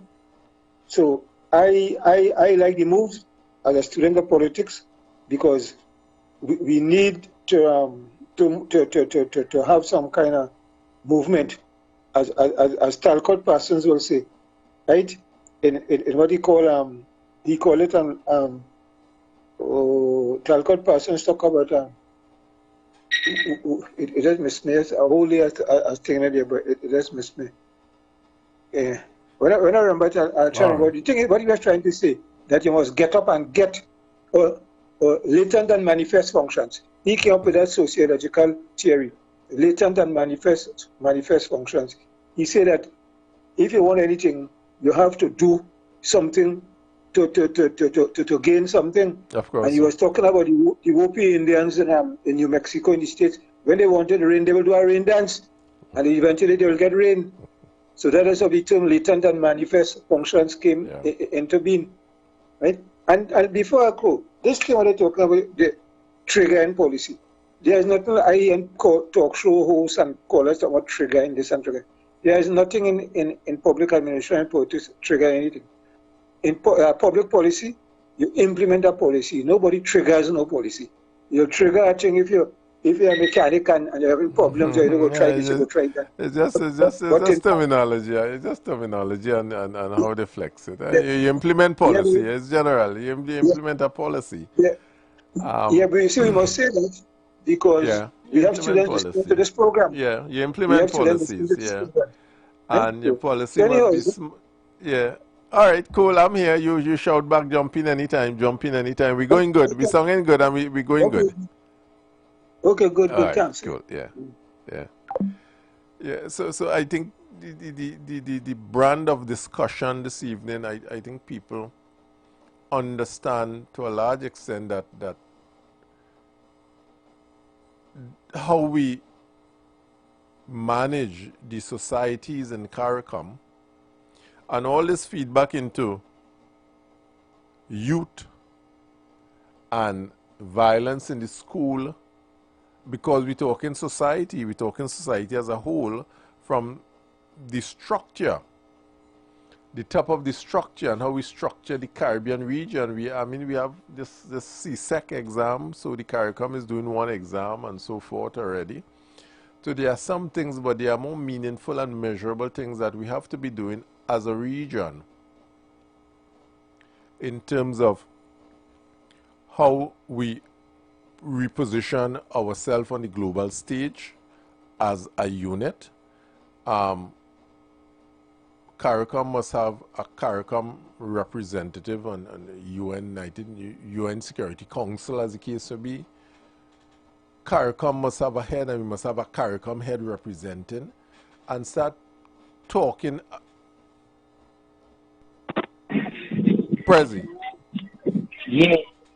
Funny you say something there, but firms enough that yesterday's society that we create today, this society is selfish. One straightforward, it's selfish. It's so selfish that through the internet circumstances and everything that's coming down the line, nobody really care about structure. What they care about is the individual survival. Hey, Madrid, I'm talking from in the belly of my own consciousness without nobody instigating me of what I've seen in this area. What I've seen in this area. Everyone see for themselves because nobody's seeing for you. I ain't had no way that I don't wish I should tell nobody that somebody will see for them. So they have to see for themselves. It's that selfish. It's so selfish that there is nothing that we're going to get as morality in this world because everybody's seeing for their own moment. And power. What? I'm talking about deep down in the consciousness of all of us. That if we can understand the unification of growth for survival for all, then the individual aggression to destroy us in this existence going to always be, and it's going to always be. That's still happening. All I'm seeing these days for the third World War is what I can see that surely that if nobody can negotiate to bring a consciousness of unity between men and harmony between men to make a survival that the Creator made for us to survive. But then it's only going to be destruction for, because that is what we're programming. That is what we're programming. Thank you. I go on there again. Thank you, Prezi. Prezi, to a large extent, how we interpret that is that when they came for John, no one did anything. When they came for Harry, no one did anything. When they came for John and Peter, no one did anything. And when they come for you, there was nobody to help you. And this is why the fragmentation that exists in this so-called CARICOM. And I'm glad we raised this CARICOM thing because tomorrow I'll expand on what CARICOM is, what are the rubrics of CARICOM and so forth, and what is the expectation. We as a people are to say if that making sense to us, what exists, in what is the fabric of CARICOM, and the genesis of CARICOM, and some of the outcome, and ask ourselves, is this really relevant? Is it making sense? And we as a people, sometimes we have to say, that ain't making sense, let's rethink it, let's redo it, let's revamp it, and let's realign it with modern day thinking and modern day governance models that will augur well for a positive development and growth of our people. We have some old countries in Norway and they that have done some very, very innovative things, but for some reason we as a people are learning from anybody who have succeeded. For some reason we caught up in the morass of this I knows best, although I'm extremely illiterate, but this one-eyed man is king and blind man land kind of behavior. But there are a number of caller, welcome. Thing again. You see, all those countries you talk about, opposition and government has a vision for the country. So we're going down the road, you know. Mm-hmm. But we're going and achieve the box down the road. I might want to go on the right-hand side when I get into office, and you will stay on the left-hand side. But the end result is that we go in for the box down the road in Trinidad and Tobago. Let me draw one reference with. And I told Mr. Mattinson that as. You know, you all use the example. Don't call on Mr. Alexander anymore. You know. Call on the Commissioner of Police, because all Alexander does is bad. Alexander cannot make no policy for the police service.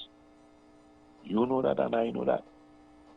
But the opposition will keep singing the song, Hines must go. Simple example with crime. Presently now. Besides using, the unions, you see, teachers making noise. Last week, Friday, nurses in South make noise. Police and fire say they get, right? So there's a whole heap of the public service looking for that 10%. Because Dr. Rowley said under the PNM, if I give already 10%, public servants will go home. The same people, before they get into office, say the government crashed the economy. Trinidad and Tobago have no money. Things are going to be hard. Government didn't know what they're doing. Come the election, I'm going to give all the 10%. Where are you getting the money from? Don't worry. We are going to find it. So now when the population call on them to find it, they tell you things hard. The government leave the economy in a mess. But you all were saying that then. So if you were saying that then, why promise me ham, lamb, and jam when all you know the cupboard is empty? You understand my point? Therefore, the country cannot have no direction to go nowhere when the people who want to get power are playing with the minds of the citizens. We could go anywhere. You close down CPEP, and you get mad because they make 10, 20,000 people come out, and 1,800 people out of the 20,000 people get a job. And a man trying to tell me, no, it's 4,000 something. Because if you watch the and I tell them, when you compare the people who live in the Caroni Bridge who working on the highway, and compare to the man who working on the beatum, the man who working on the beatum, he have a truck with a light, telling the passengers, the drivers who come into town, you have a group of people working here, but the man who going to go and see you have that. What's the difference? You see, when you play with the citizen's mind, and you use, how to put it, data analytica, there is no time in the history of Trinidad and Tobago that social media, the same thing that Trump used, is the same thing this administration used. And now, the same people that they use to get into office who making noise, they decide they want to quiet them down off the social media. And then you want to tell me you want to change dictatorship in Cuba and Iran. But technically you're practicing the same thing here to me. Enjoy your evening again. Caller, hear you loud and clear. As we go on the other side of 5 o'clock, as we go on the other side of 5 o'clock and we go into the evening hour, see that 33% of voters that don't vote, that 33% not voting for a reason. And that 33% in the pavilion that watching the match but they're seeing anything. They're not raying for the bowling side, they're not cheering for the batting side, they're quiet. We want that 33% to come to the fore and give their opinion on how the match is being played, you know. I hear in both sides, But what is that 33%, that silent majority that is impacted in some way by the decisions of the bowlers and the batsmen? You all have to come out and do something. You all have to participate in some way or fall victims, because as we say, when they came for John, others did nothing. When they came for Harry, others did nothing. 33%, if they come for you, you had to hope there are other people there to watch your back, according to the young people. So we had to look at how this 33% add value to the change in time. We're now looking to go and pay some bills, go on the other side of the 5 o'clock hour into the evening.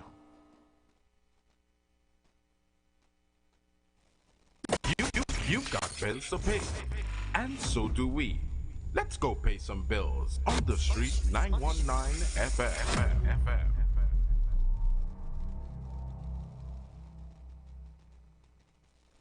Boy, I got in an accident a while ago. I was in traffic and my car get bounced from behind. Well, then they're wrong. Yeah. Well, the insurance company go fix it up. Fix up? Huh? I make my claim the next day. And up to now, I can't hear from the insurance company. I need my car fixed. Look, you better go to the Financial Services Ombudsman. I'm sure they can help. Yeah, I'm going to check them now. To resolve a complaint with your insurance company, bank, or non-bank financial institution, contact the Office of the Financial Services Ombudsman at 800-4FSO or visit www.ofso.org.tt. We can help, and our services are free.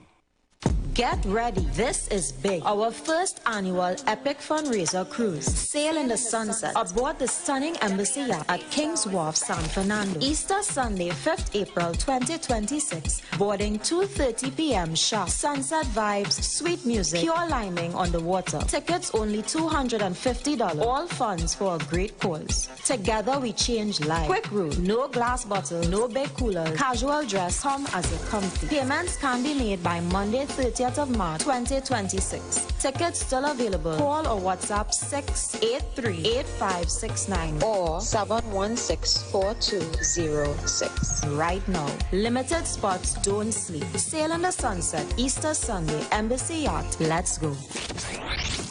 Southern Games 2026, coming to Skinner Park, San Fernando, Saturday, 21st March. Athletics heats start 9:30 a.m.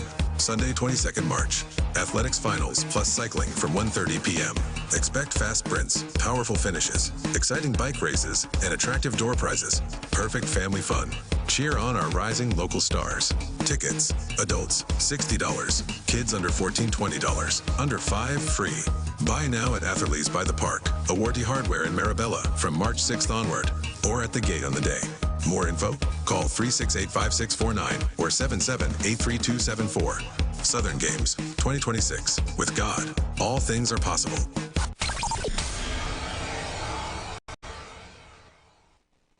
This month, join us for Inside Ramadan, a powerful educational series hosted by SAPA, Southern Academy for the Performing Arts, as we take you deeper into the meaning, traditions, and impact of the Muslim faith whilst we journey towards Eid al-Fitr. Discover the history of Muslims, understand why halal matters, explore Muslims and the economy, whilst learning about the statutes governing Muslim marriages in Trinidad and Tobago, and much more. Hosted by yours truly, Wendy H. Lewis, with insightful conversations featuring distinguished guests, including Senator the Honorable David Naked, a devout Muslim, along with South businessman Mr. Khayyam Mohammed, and other powerful voices from the Muslim community. Tune in next Thursday the 12th and 19th of March from 1 to 2 p.m. right here on Street 919 FM. Inside Ramadan, as we empower, educate, and edify the nation in alignment with our corporate social responsibility at SAPA, Southern Academy for the Performing Arts. There's some advice when you hear it. You know, one time is good advice. My granny tell me a hot cup of good and natural ginger tea first thing in the morning does wonders for the body. Good and natural ginger tea in its single-size packets is excellent for flavoring your cooking, salads and desserts. But what was news for me is when my granny say a hot cup of good and natural ginger tea helps with nasal congestion and colds, stomach problems, migraine headaches, and it's really good for arthritis in the body. Made from freshly crushed ginger root to get that strong ginger taste and aroma so soothing. Good and natural ginger tea available with or without sugar, so all you need is boiling water to get a cup going. As the old people say, don't take flambeau to see in the night what you could see clear in the day. Good and natural ginger tea. Good advice to start your day right. Not everything has to change. At KFC, we don't change the flavor, we add more. Now, get our our delicious Lent value meals so you can keep on crunching. Get a fish sandwich for $45 or fish fillet with one regular side, also $45. We give you more of the taste you love for Lent. So keep on crunching with KFC. Finger licking good. Is a whole lot of flavor wrapped up in a twist. Some of them try to rap, but they don't rap like this. With crispy KFC tenders and lettuce and carrots and shredded tortilla embedded, perfect wherever you headed. Dripping with that creamy mayo and that mambo sauce. Let me tell them one more time to get my point across. It's a craveable, crunchable, movable, functional, flavorful meal that your taste buds must endorse. KFC crunch twist, crunch twist. None of them, they don't make them like this. Introducing KFC's Crunch Twist, a flavorful wrap with a delicious difference for just $29.95. KFC, it's finger licking good. Share the live. Share the live. The Street 919 FM on Facebook and Instagram. Share the live. Iowa George on Instagram. Share the live. Iowa TV and Street TV on YouTube. Share the live. The Street 919 FM. Welcome back. We're back on inside. We say good evening. 6 o'clock. Good evening. You know, I start using, I did a low haircut, and I start using coconut oil. And, you know, long time, you know, parents, you grease your foot with, going grease, we talking long time thing here, not rub. We grease your foot with coconut oil long time because we wear short pants. Not everybody had socks on the foot. So, and you know, when you bathe, your foot start to get white like yonko bone when you're going to school. So you use coconut oil and you grease your foot. So, you know, I'm using some coconut oil in my hair and so forth these days. You know. And it dawned on me, you know, this coconut oil is imported. We are not coconut oil industry in Trinidad again, the copra industry that gone through where we had our own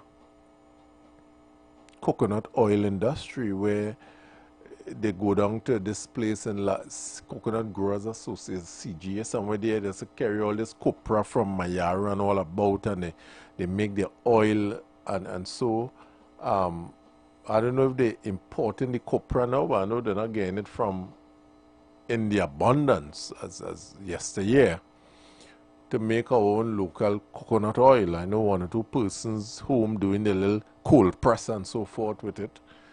And what is sad is that was a vibrant, booming industry that fade away. We had our citrus. I remember years ago, you see truckloads of oranges moving from Central and all those areas heading to Port of Spain. What happened with that? Our cocoa, our coffee, our steel mill, our sugar industry, our refining industry. Well, where we really going? What are we doing? Anyway, they must sit down and really wonder, are we advancing or are we regressing really and truly? I just dawned to me, I just rubbing my head with coconut oil, probably coconut oil real good. Caller, welcome. Rubbing my head with coconut oil, probably coconut oil real good. Caller? Hello, good afternoon to you and all the people of Trinidad and Tobago. And you hear me? Good evening, my friend. Welcome. Yes, good evening. Yeah. Well, I'm glad to say that because I never know nothing about buying eggs and corn and rice and nothing. The only thing I know about going to the shop for was clothes. Not even chocolate, cocoa. I grew up where we grew everything. And we actually could have feed the neighborhood and plus. But now I don't see what's going on there. I don't ask. If I get to Trinidad and all my family we have to go to the market to buy cucumber and tomato to make salad. I said, what? Serious? Yeah? Under the watchful eyes of law-abiding lawmen and law-abiding citizens, I cannot see how this thing deteriorates like that. In so many different ways, deterioration all the way through. They say, I hear what they tell me, well, changes, after changes were good or bad. You could have gone in a block party up on the hill, in Lavantil. Lavantil people could have come down in the vitamin a block party. Now they tell me, but we can't go up there, you can't go here. What really going? All you fix that thing, please, no man. Please fix it. Under the watchful eye of the lawmen and the law-abiding citizens, all you fix that thing now. Thank you, Kola. You know, as the man said, where we going really and truly?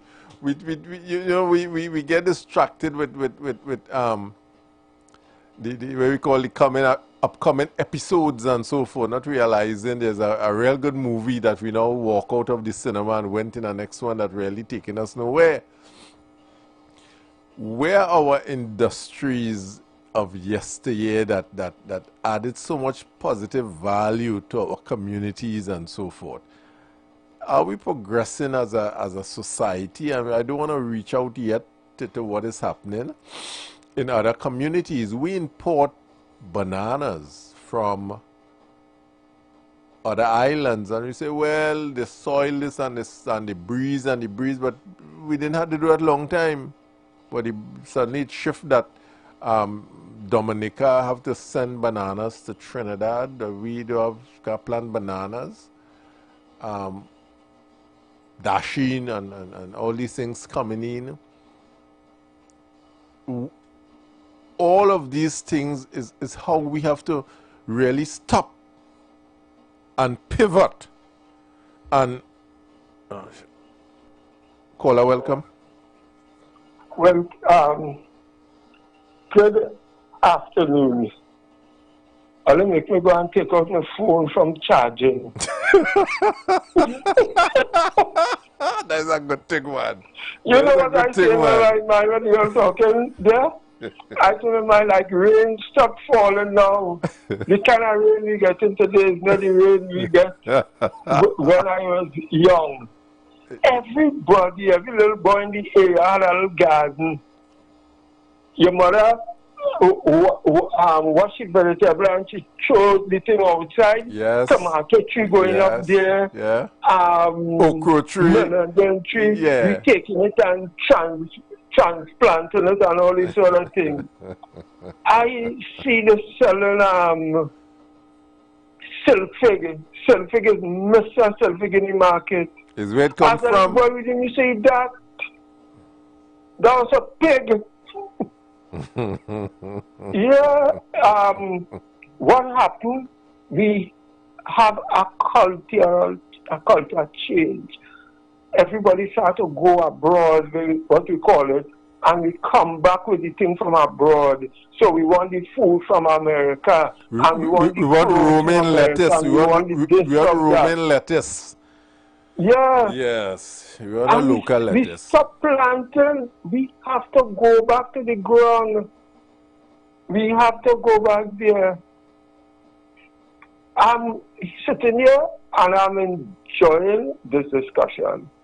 Have a blessed evening, brethren. Thank you, my friend. Blessings. All right. Thank you. So, you know, long time in school we had 4-H and all of that, and we had the little gardening and the agriculture department doing some gardening and so forth, and we had some home gardening taking place. I know we tried the domestic hydroponic to some extent at home where there isn't much land space, and so, but there are a number of things that we simply walked away from that added real value, added culture, added structure to our communities that we simply walked away from, and then we wondering how we end up where we end up. Caller, welcome. Hello? Welcome. Yes, good afternoon. Afternoon. I think that when we talk about agriculture and you talk about coconut oil, and remember we had the Bofalypso? Yes. And, well, all these things being decimated, you know. And you had cocoa, you had coffee. Just recently I saw some effort being made to revitalize the cocoa industry and that kind of thing, but I don't know on what scale. But this thing started again, we're talking about the merchant class. When you talk about coconut, you had the citrus growers down there. You had not coconut growers, you had citrus growers. You start to import this concentrate and decimate the whole thing, the whole citrus industry. Concentrate you bring in from Belize and all that kind of thing. You had where they started to import soybean oil, and that damaged the cocoa, again, the merchant class. So I don't know the thing about, and I'm saying again, without any kind of vision, any kind of, I don't think that, yes, you had oil, you had a kind of a monocrop kind of economy with respect to oil and gas, energy, and to the disadvantage of other sectors in the economy. Right, the question of diversification. In fact, they allow these things to just collapse. So I'm saying that the revitalization, the rebuilding process has to start. But I don't know whether, in fact, I'm not hearing too much from Mr. Ratiram with respect to diversification away from oil and in terms of agriculture. I'm not hearing too much about him. I don't know what is the policy, what is the plan. All I saw him the last time ago with respect to with Minister Saddam Hussein, with some patenting the cocoa and all that. But I'm thinking that much more has to be done.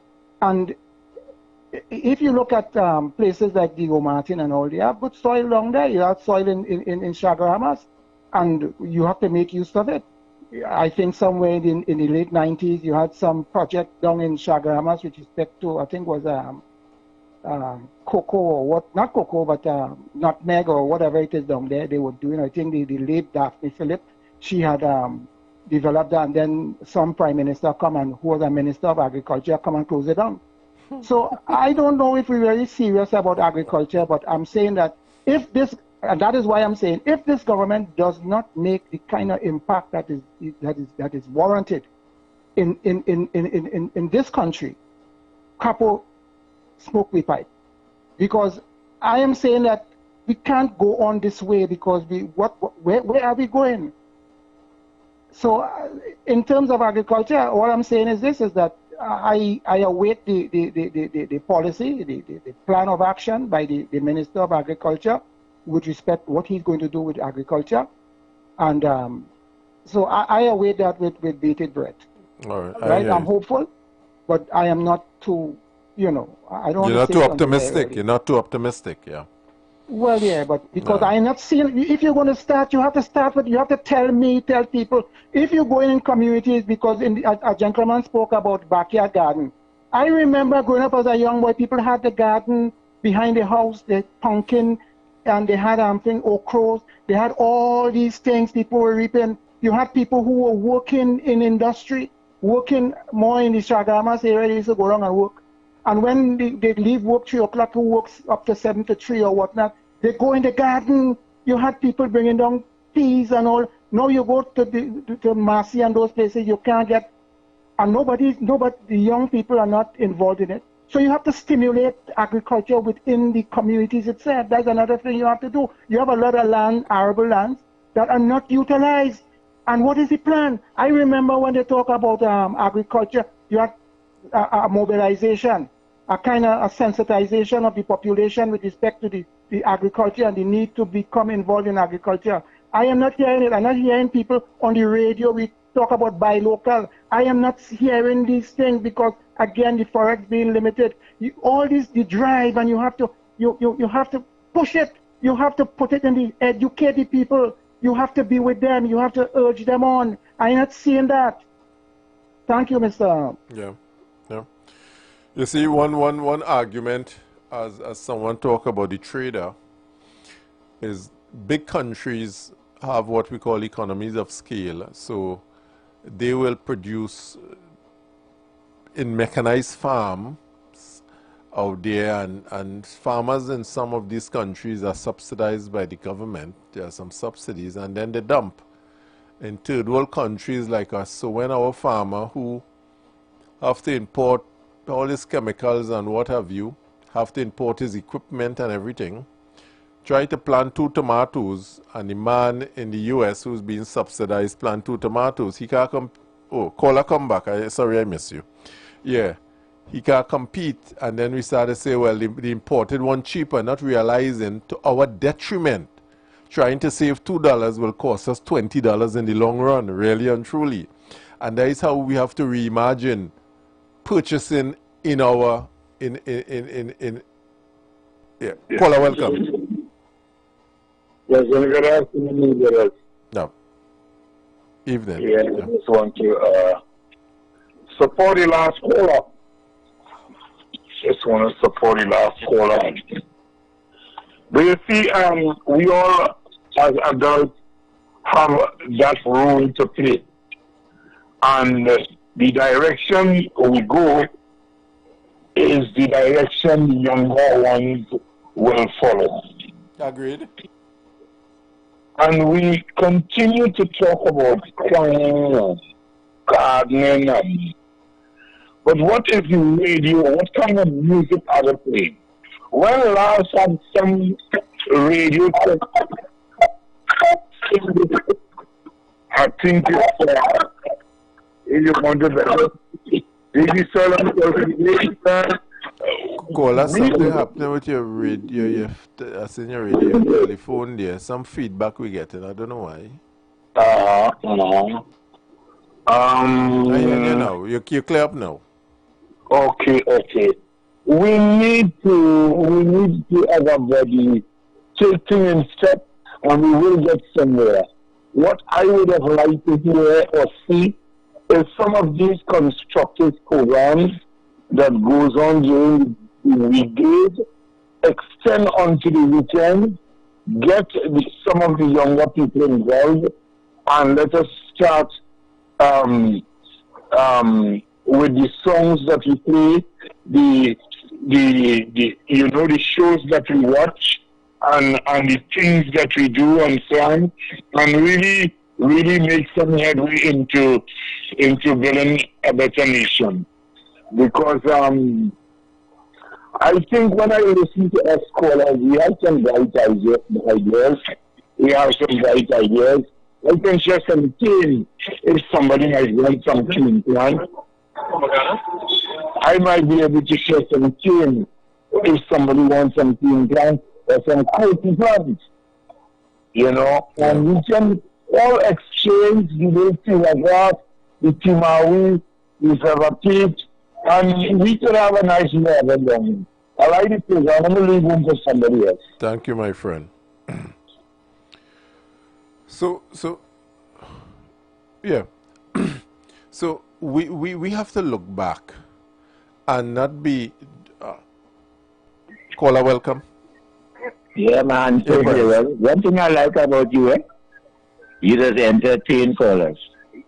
Yeah, that's really you just entertain. You want to hear the voices of the society. Of course.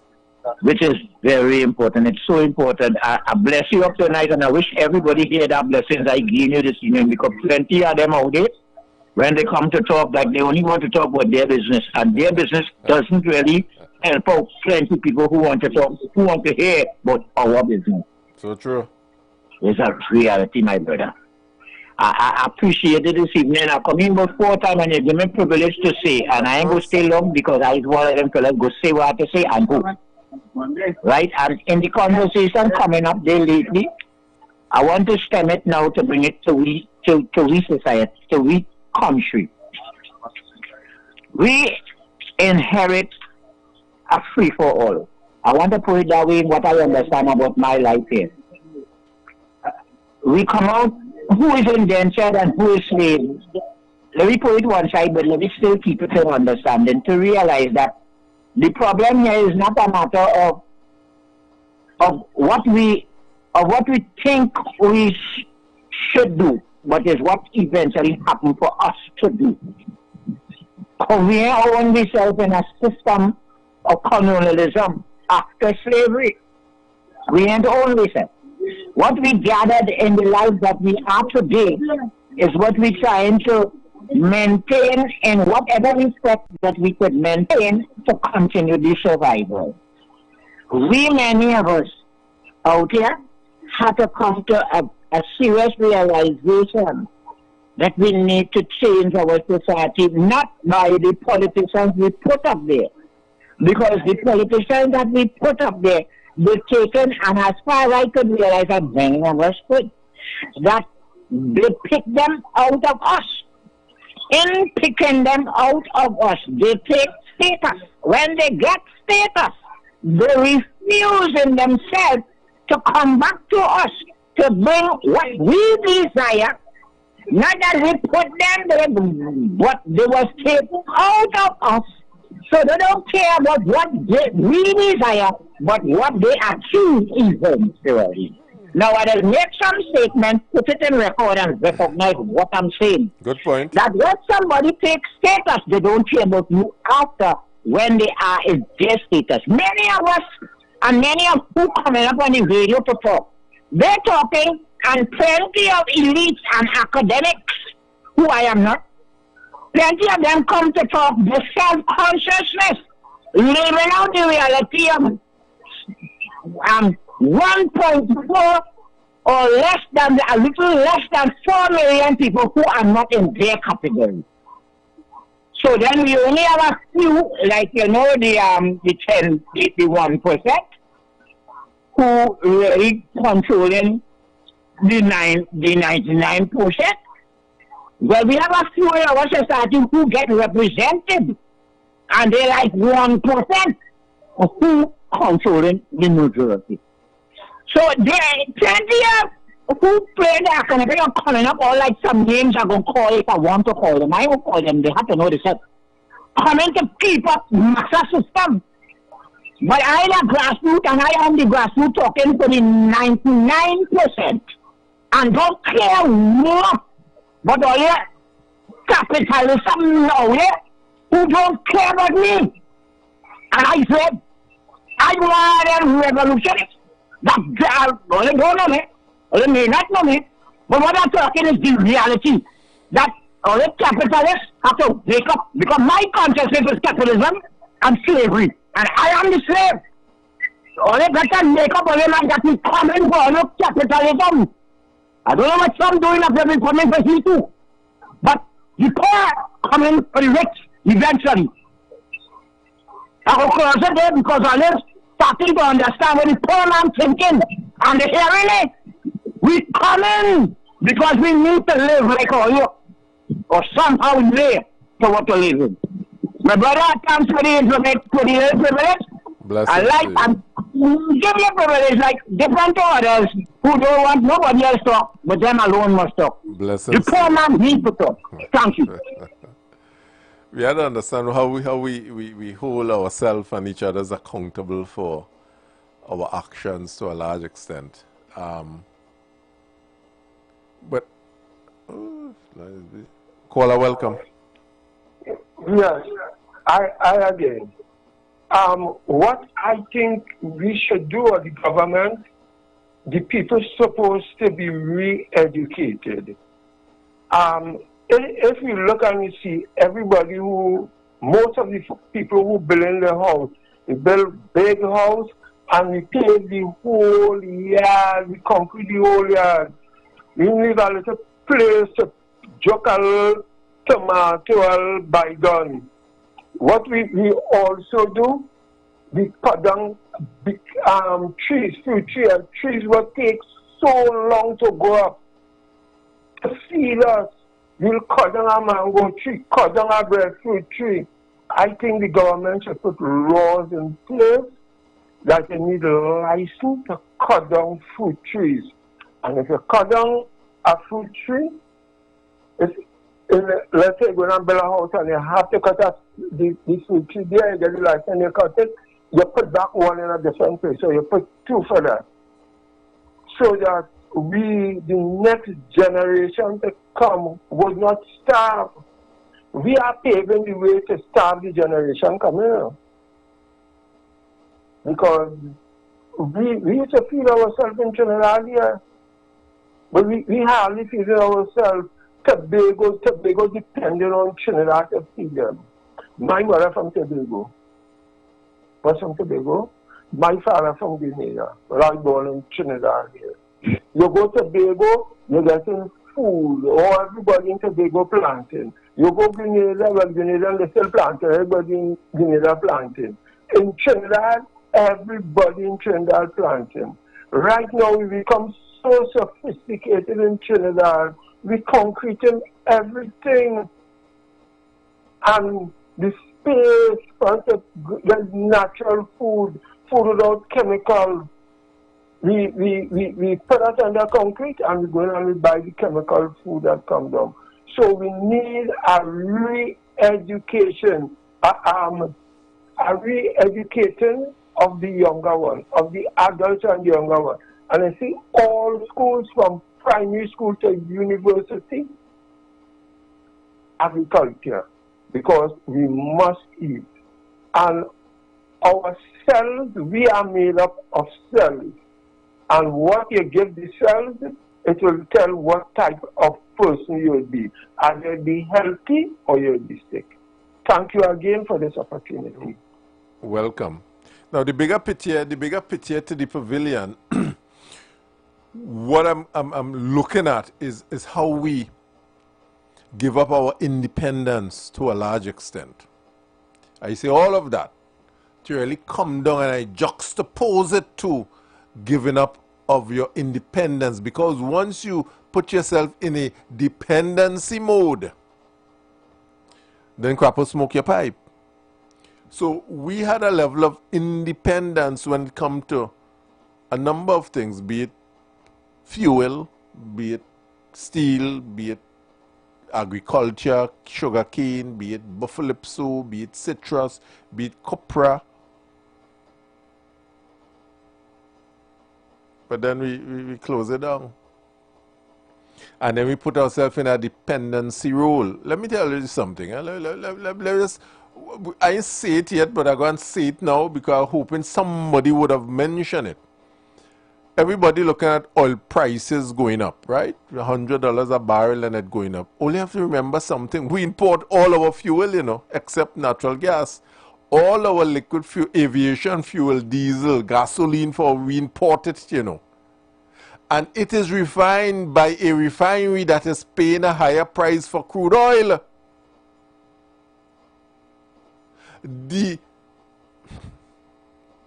Once the activity in Iran and they prolong and the Straits of Hormuz prolong and the prices keep going up, eventually we will have to find more US dollars to buy fuel for this country.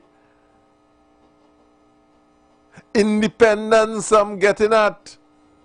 As we give up independence and do passionately hold on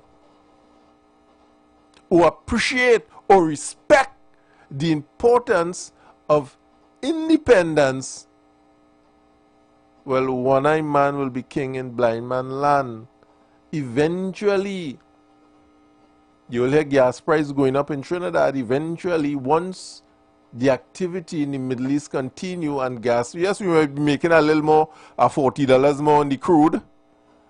Yes, but remember, all our liquid fuels are imported, be it from Houston, from Mexico, and so forth, that are refined by refineries that are, or eventually, will be paying more for that crude oil to refine those products, and of course, those prices will start to fluctuate. The question is, will a subsidy be applied in Trinidad to protect us? Or would we be open? An open sepulchre, well, the price going up, we'll have to pay more, you know, because we just had the money to subsidize.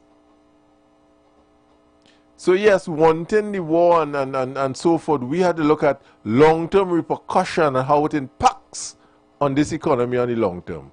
Caller, welcome. Nice program again. I must call that now. It's nice, very big tight. I look forward and hope that next week, God, around this time or before, we will have another session of this program. I wish, because it's so interesting and informative, educating, empowering to us. As I say, you know, we do over the people tambo and the girls up. To start time on the breadfruit. The series and the plum and the plum. And all the rest of fruits, I can go on and on because I am from Gyrophane Village Coal Mining Center.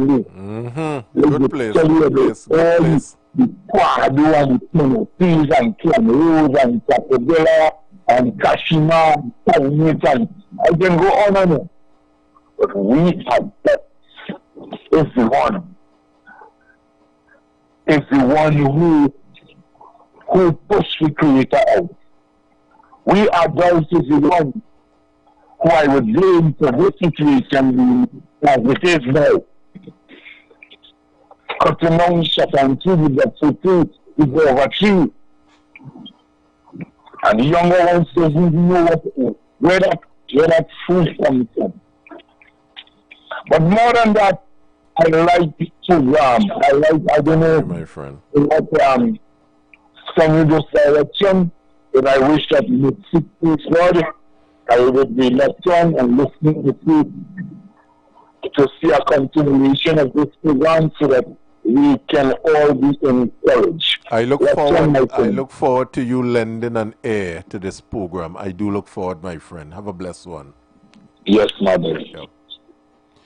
Now, what the caller mentioned is something that when we look at policy and government policy, you see a moving away. We're trying to kill one bird, but we're damaging the whole cage, so we end up killing all the birds, really and truly, you know.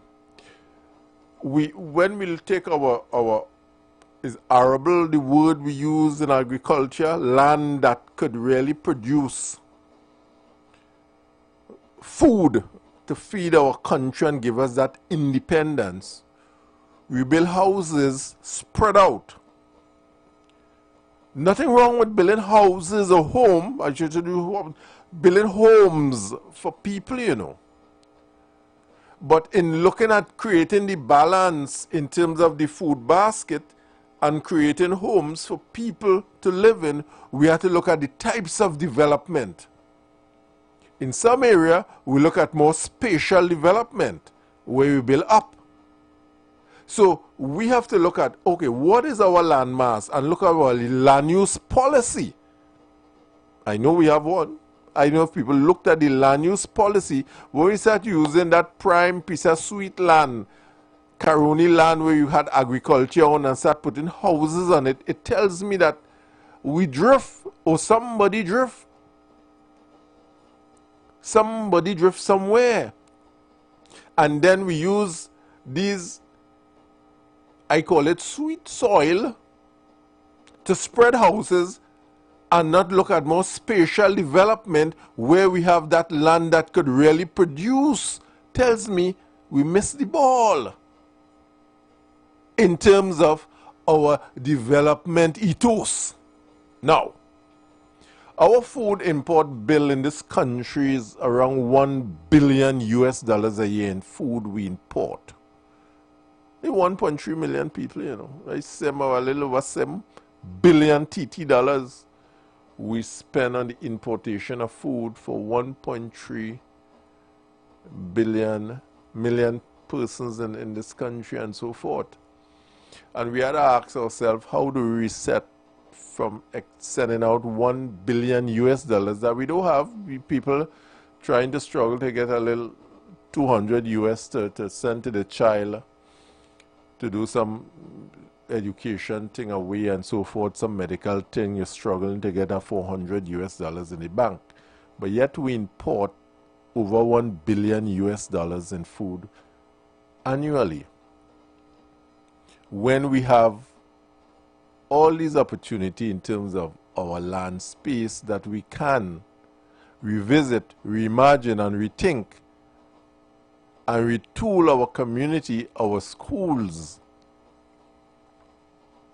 to start bringing about a level of self-sufficiency. So all along our governance cycle for years, we have been continuously giving up independence, using the weak and flimsy excuse that it costing us too much to run. Jesus Christ. If anybody know anything about business, there's ways to rationalize a business, restructure a business, repurpose a business, retool a business, and keep it going and make it run efficiently and effectively, you know. Not shut it down. There are so much things you can do, and we are intelligent enough as a people and trained enough as a people to so do. So, oh, it costs too much to run, let me shut it down and we'll import. And the sugar costing us too much to run, send kits with 200,000 people have a sugar industry running. Barbados with all the tourism had a sugar industry running. Guyana, sugar industry running. And where aren't we? We special? We were in a position as a country where we were importing bitumen to pave our roads from Barbados and Jamaica into Trinidad. We have reached the stage where we are an importer. Don't forget the Middle East. We are importing bitumen from places like Barbados. We're sun, sea, and sand, but we import bitumen to pave our road from Barbados, from Jamaica, from Europe. That's where we reach, because we give up what? Independence. We don't want to be we want to be dependent on somebody to determine our destiny, and then we studying Shield of America. We walk into Shield of America because we give up so many things, and we realize it's our modus operandi to give up things. We don't like to be independent at all. We like to be dependent. So what I'm getting at from putting coconut oil in my head, all of this dawned on me that really and truly, hey, look, but this is coconut oil imported.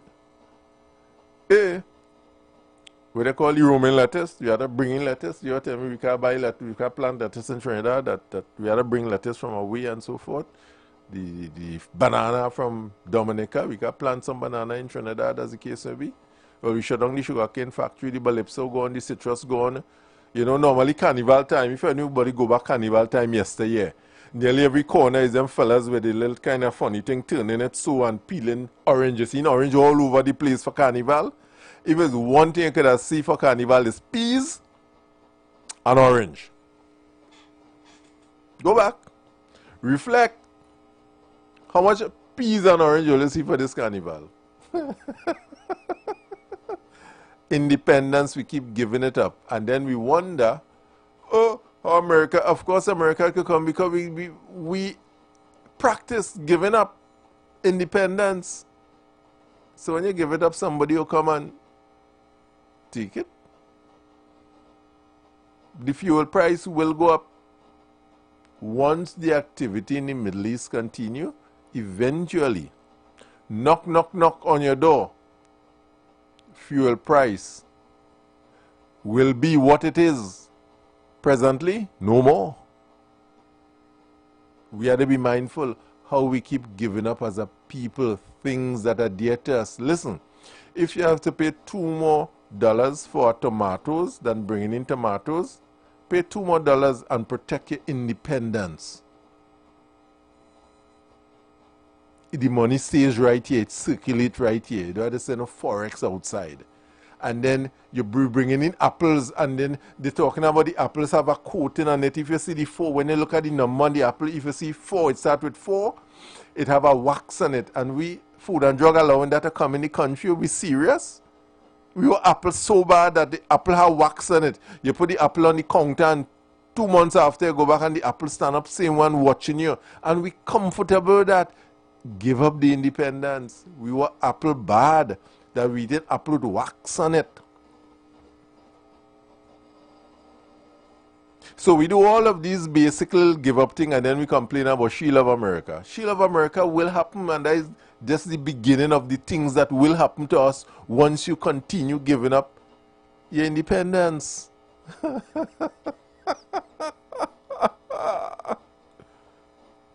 You understand? Oh, well, what they call them oilers? Canola oil, I suppose that's any right word as the case may be. Better than coconut oil.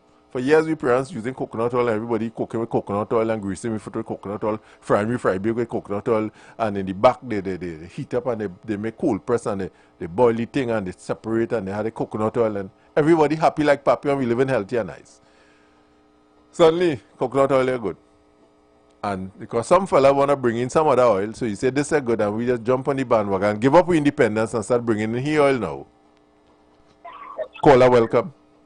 So you're understanding why people are saying that the elites encouraging this thing? Because the poor man cannot bring in anything. The poor man cannot keep the system as it is.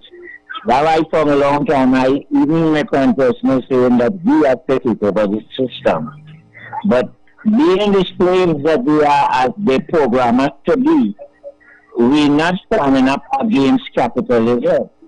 And you're talking nice there, and I was only coming when I think I have to put in things that will fit the bill, because I ain't no big academic. But as the poor man, I could show you what I know plenty of us out there do like, what we would like to see change, and what we're not seeing changing. And what you say there is a good, because I keep on telling them the capitalism is the problem, because the poor man can reach the position of controlling. So the question is matter, who is controlling continually to the matter? And if this slave don't bring up himself to control his system and his survival, then we are going to be in problem, and we are in problem. Because as you talk about the wax, we're not waxing now, we're waxing a long time. And we continually to be waxing. But who's standing up against the cruelty that is coming onto the atrociousness that is coming onto us? We are not standing up. We rather to be fragmented, scattered, as a people coming to talk a lot of rubbish on radio, plenty of them who are economic and coming to feel they could be master talking to me. And I was slave and want to hear them. So on the end of it, what's really going on, my brother? And we have to talk, you have to keep on talking to master and then in a way to let them understand that the former ain't taking that too much again. What's going on in the world for the next coming looking like the third world war is people aggressively opposing the dotations that come from the heads of existence. And I'm going to pause here because the timing coming in short for you to close. And I like to help you out with your thoughts so that people can talk after you. Because when I talk, I really talk. I don't talk for no matter. I'm talking to we slaves on the ground who want the system to be better with their head, but we can't help it. And we have people that we come in for them should know with them. Them people on top, the thing has to change. It has to change. Thank you, brother. The thing has to change. Prezi, it's always a pleasure hearing from you, my friend. Always a pleasure getting your 2 cents inside, really and truly, and so forth. So I was saying, pavilion, that 33% in the pavilion that do so much, you all have a contribution to make. You know, I know you all not participating in the electoral process because you're not satisfied. But then if you're not satisfied, what are the changes you all want to see? And how can we bring about these changes that you 33% want? And know full well, those outside there that voting, just voting out of what I call knee-jerk or tribal reaction. Oh, God, that's all of it. Caller, welcome. Yeah, I just 2 sentences. Talk to me. I just hope the authorities listening to this program.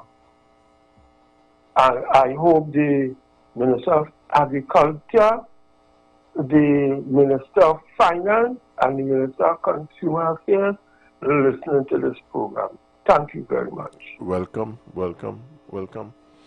Well, I saw the Minister of Agriculture in his attempt to be proactive, had some meeting with some farmers and he gave out some corn grains and so forth and some other things that he did.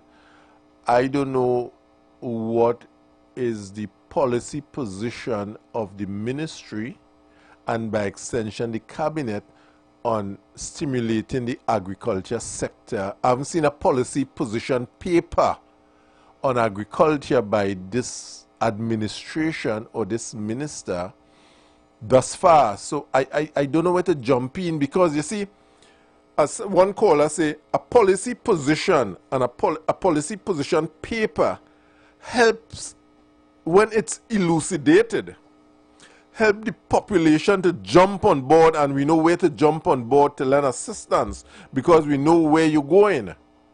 But if we're not sure where you're going from a policy position and not a knee-jerk reaction position, we can't really help the way that help is needed to advance or achieve the objective in short order. Yeah? So I know there's something with some corn grain and some rice thing and so forth, but is that the policy position of the cabinet and the ministry relative to stimulating the agriculture sector? What is the long-term strategy and what are the measures or key performance indicators we want to put inside it to know that we are achieving our objective, time frame to achieve this, milestones being set in agriculture as we go forward? I'm not sure what it is really and truly. Probably it exists and it eludes me. I must research it. So we all know where to jump on board. And if we say, oh, you see, from end of March, we stop importing apple in Trinidad. So if you're an apple finder with a plant some tree in the back of your yard, because that ain't making sense really and truly. It's causing our health bill to go up, really and truly. Because of how carcinogenic or what it have in it and so forth with all the wax, it causing the health bill to go up. So we want to apple in Trinidad as the case may be. And that is a position. And the question is, people will support the position. Why are we not taking that position? We could say tomatoes, here what? We have $7 billion US, $1 billion US dollars going out here. What? Will further subsidize or assist farmers in being more efficient in terms of their farming. So the importation of tomato, I just call it something, tomatoes will reduce significantly. So we'll reduce the food import bill with immediate effect by 25% every quarter or 10% every quarter. So by the end of the year, the food import bill should reduce from $1 billion US to 500 million US. So we have a target and we have a clear direction in what we're reducing over what period of time. We have some methodologies in how we'll replace it with local farmers and stimulate the farming industry, the local farming industry to be that stopgap measure. All this form part of that strategy for agriculture. We're just using one in taking back our independence when it comes to feeding ourselves. Is one way of doing it. I doubt it's difficult. We have a lot of farmers. We have a lot of people willing to participate in agriculture. Let's set some milestone in what we want to achieve. Though, okay, if you Minister of Agriculture, if you give us some corn and some rice, where's the objective here? To reduce the importation of rice, the importation of corn. We import fish food right now, so you're telling me all this waste we have in terms of agriculture, spill off from planting and dashing and all this thing. We cannot pull together fish food. We can be independent to feed our tilapia farmers who doing tilapia farming with some food for their fish. What's really going on with us, man? We can't do anything. We can't be independent with anything. Really? And we guffing up and we coursing according to the young people, and anybody could just walk in anytime and take over because we're not independent nowhere. So we have to really reimagine, reinvent. We have to pivot. And caller, welcome. Well, Mr. Gentleman, you sound so nice, so interesting. I have to say that. Welcome. Mr. Gentleman, you are sounding so real. You are really, really interesting. So, let me add to what you're saying. You see, we have this tsunami in the yard, and the Chinese come in and they buy out the country. He put red coloring, green coloring, and he sell it back to us. I don't know when he will start making use of the almond. And we selling the green mango, they put in red coloring, green coloring, and we go back and buy it. And I continue to look at what is keeping us back from grating coconut and putting it on those grocery shelves. What about the Roku? What about yes. What about Mr. We can go on and on and on and on. Yep. You just sound real, and all I can say is that I hope you seek with God, you will continue with this interesting, educating, informative program so that we adults will have some more teachings to our younger ones. Because they are lost. You continue to blame them, you know. But we are not talking about this. We're talking about the blue tribe. And we're talking about pull them and what them. And we're jamming simple. Let's turn on listen, my brother. Thank you, my friend. Thank you, my friend. Today I went to Ministry of Agriculture, is there the fish farm and so forth. That they were, well, they teach tilapia farming and aquaculture, they call it, with growing fish locally and so forth, and we import. This is one industry that has a lot of potential in terms of us rearing these fishes for local consumption, freshwater fish that is. I went, I looked at it and so forth. It doesn't seem to have much difficulty in doing it, and I see some level of independence that can be created there in terms of fish farming. Caller, welcome. Welcome. Good afternoon again to you. Welcome. Yes, what I am saying is, I went and purchased a bottle of cane juice, $20, $20 for a bottle of cane juice. Wow. Fresh squeezed cane juice, I watched him push it through the mill and squeeze it, cane juice. $20. All right?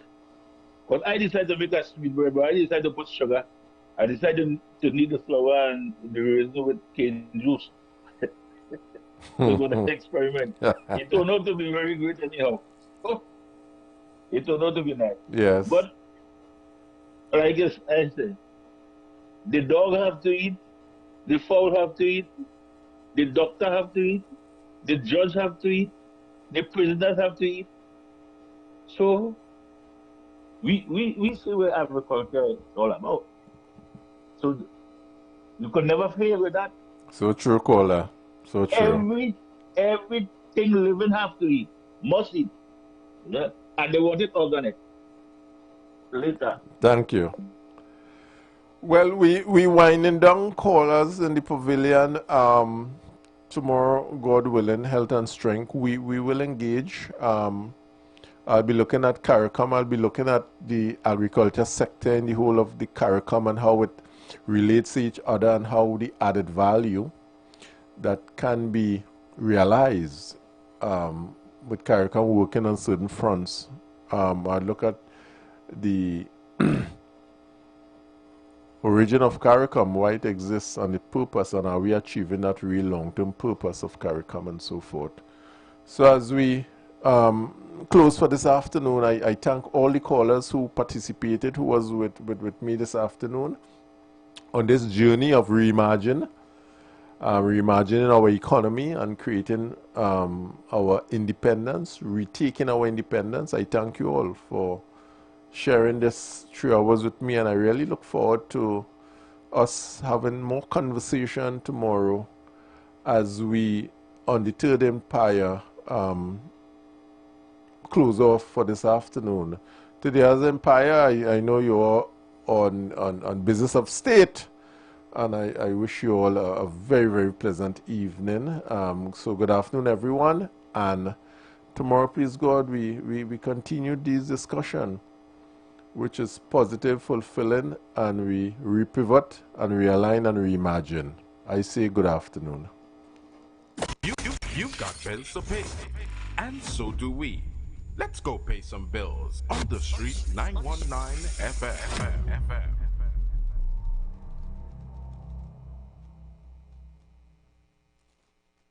You want to find something great to do with your Tuesday nights? You want to learn and understand the true reason for Jesus? Then join us every Tuesday night from 8 to 9 p.m. for the program, This Same Jesus. This Same Jesus, the program that puts Jesus in his rightful place in our hearts and in our homes. Let's bring church home to you. Join us every Tuesday nights from 8 to 9 p.m. with your hosts, Kempes and Kevin. Be inspired, be blessed right here on the street 91.9 FM.